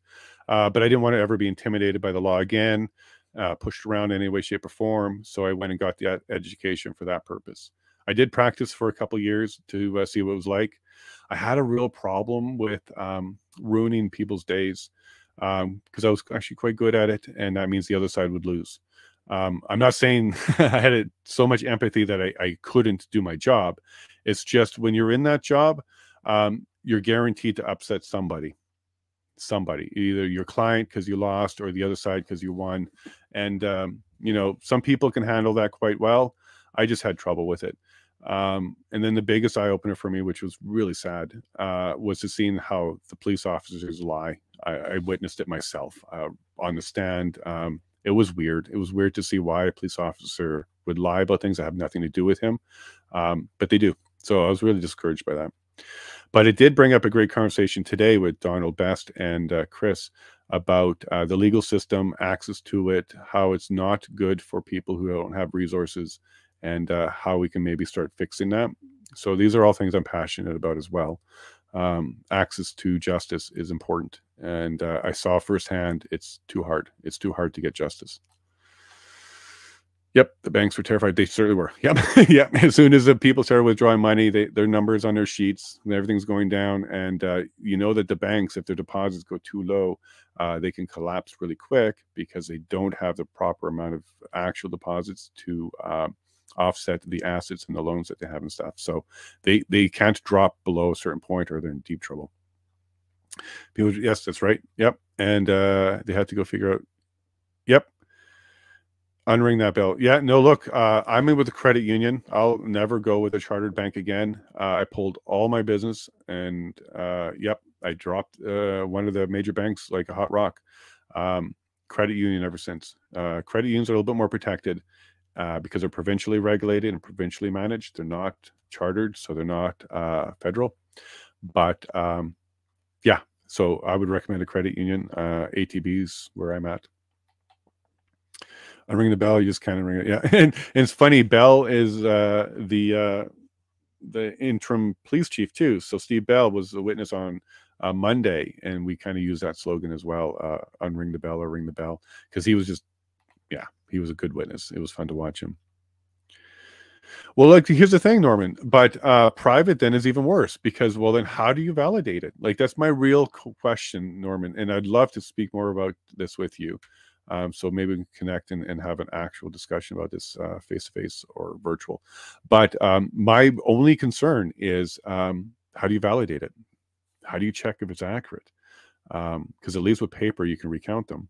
So how do you do this with digital? I'm all open to having that discussion, but that's my biggest concern because I know how easy it would be to fabricate the blockchain and put it out there and tell people it's fine, but it's not. You just created it. So I'd love to talk to you more, Norman, about some of your ideas and how that can work, because it looks like you've looked into it. But yeah, and by the way, Norman, a digital ID would be a requirement. So if you're not for digital ID, it's going to be tough to do a blockchain without one. If you want to talk about section 123 of the criminal code, let's go, let's go, let's go. Start municipal, corrupt leaders resign, and they're in control of our lands. Yeah, and by the way, I looked up, I think it is 123, the corruption of officials, bribery of officials. Just so you all know, the NDP Liberal deal that they have is technically against the criminal code, 100%. You cannot, as an MP, you cannot vouch and sell your vote. That's corruption, 100%. It's verbatim in the law. You cannot do that. They did. So that's exactly what the deal was. I'm going to sell you my vote for dental and for this other stuff that we want, because that's exactly what they did. If there's any no confidence vote, the vote is already sold. They're going to vote a certain way. That's the sale. So that is bribery of an official. There is a criminal code for that. I looked it up just the other day. And it's 100% a violation of it. You read it, 100%. But it's the government who has to bring it against themselves. So this is why I'm kind of frustrated by being a civilian, because I want to do something, but there's nothing we can do. So let's wake up Yellowhead. Let's find a few more independents across this country who want to make a change, and let's all get behind them. Thanks for sharing. Wish you success. Thank you, Norman. And I would like to talk to you more about the blockchain voting, because I want to kind of hear what you've got in mind too, because I'm open to more things, and maybe you have some ideas I didn't consider yet. But my biggest concern is once you're digital, I know that it can be manipulated. Stunt dummy. Yeah. Stunt dummy is awesome. Not sure what that's for. I think it's for stunt dummy. Railroad. Universe has brought you to my life. Cool. I guess you're talking to stunt dummy there, possibly. And therefore, my family, friends, and neighbors, and my social media. Oh my God. Norman Peters' birthday is on the same day as a 1 year anniversary. Yeah, I know. I sucked too. February 14th, they invoked the EA. And like I yelled at the screen. I'm like, you bugger. Yeah, you made my birthday a date now, and it's Valentine's Day. Leave it alone. Leave it alone. Leave it for lovers. But yeah, there you go. Thanks a lot, Trudeau. Cash is king. You got it, Elaine. Ellen. Why do I keep calling you Elaine? Ellen. Municipal corruption. Okay, yeah. There's also criminal codes for federal, so I could pull that up. It's on my Twitter. Yeah, no thanks to digital ID. Yeah, that's a challenge, right? So if you're going to go with blockchain, and by the way, this dental program likely will create the digital ID program, because the dental program is going federal, not provincial, where all health is supposed to be. And because it's federal, they're going to want an ID. So if you want to access that program, the dental program, you're going to need that national ID. So you see how this works? You bring in a social program that people want, but in order to get it, you just need a piece of ID. And because it's a federal program, it's going to be a federal piece of ID. And there's your digital ID. You're now in the program. So brush your teeth. Stay out of that program. RCMP is paid by. Yeah, in Alberta, for sure. That's the case right now, too. I'd like to see provincial police. I would like to have the APP, Alberta Provincial Police. I'd like to see them go and take a photocopier machine to Ontario and copy the OPP. They have done an excellent job during this inquiry. I'm proud of them. I do not want to see the OPP replicated on a federal level. I'd rather see the OPP replicated on the provincial levels. And I would rather see every province get their own provincial police and work together on that level. I do not want a federal police outside of the RCMP or CSIS, or I do not want a new one that has the power to take over local police forces. And this is what we've been talking about, folks. This is what they've been talking about, and it's acquired quite a bit. Not sure what you're referring to, the railroad. That might be the bribery stuff. Yeah, and if that's the case, yeah, it is 100% black and white. It's written right there. And they absolutely did that. And they also went on TV and get a press announcement around it. And they also call it the NDP Liberal Partnership. MPs cannot pre-vote, commit a vote, and certainly cannot accept compensation or consideration for one. And accepting a social program because that's what your base wants is exactly that. And by the way, I guess technically under the law, as soon as one of them used that dental program, they're now part of the crime. So anyways, we'll see where that goes. I don't think much will happen in this parliament. It's a criminal offense if the RCMP won't investigate, then we don't need to. Yeah, the RCMP was a tough one, right? They're supposed to do that. They're supposed to investigate. What do you do? Who do you please? How do you please the police? It's a tough one. Yeah, Clay, definitely no to digital ID. You know, and the biggest problem there, I think some of you've recognized this, the biggest problem for that one is going to be being turned off. It would be too easy to just, you know, wipe you off as an identity, no bank account, no nothing. It's just gone. And if I know all of you believe and know that can happen because it happened during this convoy, the bank accounts were froze. But for all those that think that that stuff isn't possible, it is, and it will happen. It certainly will happen, especially with Bill C-11, the social media, the social online stuff. That's going to be ugly because then you won't be allowed to even go on YouTube and talk. We'll see where we go with that. Starlink, they don't like to play with the government, so we'll see what happens with that. We keep you way more than 13 minutes. Well, I'm having so much fun. And yeah, the 13 streams were for you. Oh, okay. Thank you, Railroad. Well, anyway, it's time for us. One for all and all for. Yeah, the Musketeers. Let's do this, Railroad. Railroad. I'll be looking for you on Twitter and stuff. Yeah, we're down to 12. Still 13 watching. Yeah, but I am going to wrap up, I think, in 3 minutes here so that I can get on with my evening and enjoy the rest of my day. But I do thank you all very much. Reminder, I will be on the road on Monday, but the stream will be up at 9 o'clock. You may not have me for part of the day as I run to a court to deal with business, but I'll be there. The stream will be up. And at it's going to be slowly. We were expecting the convoy to start next week, but it's going to be slowly, and it's going to be Sloly's cross. So let's hope he shows up. He doesn't go AWOL right now. If he goes running away for this weekend and doesn't come back, that would be weird. But yeah, it'll be slowly. It looks like all day Monday. The 31st, 13 is the other favorite number combo. I'll buy a house on. Cool. I'm looking forward to meeting you, Railroaded. Maybe we'll get a chat going too. Thanks for your interest. I'm glad you enjoyed it, Ellen. Very nice to have you. I hope you come back on Monday. This isn't typically what we do at the end. Typically, we go through all my notes for the day, but we didn't finish on this witness, and I kind of want to just summarize an entire witness. So expect a big one on Monday. But Ellen, thank you very much for joining us. I do appreciate it. And I'll stop calling you Elaine. Alrighty, take care all. Take care, Clay. Have yourself a great weekend. Get some of that free vitamin D, that organic vitamin D, and enjoy that sun. Yep, what you don't know is staggering. God bless you all. You all have a great weekend. We'll see you on Monday. Stick to freedom. Honk, honk. And let's do this. Subbed and liked. See you next weekend. Thank you all. Oh, Bright Wheel, you're new too. Welcome, Bright Wheel. Nice to meet you. And please join us on Monday. I'll spend some more time with you. Take care, Prairie. Peace out. All right, all. Bye. God bless. And if you like this video, remember to like and subscribe and press that notification button to receive more information like this. You can also follow me at yellowhead.vote to stay informed and get the inside scoop. Thank you.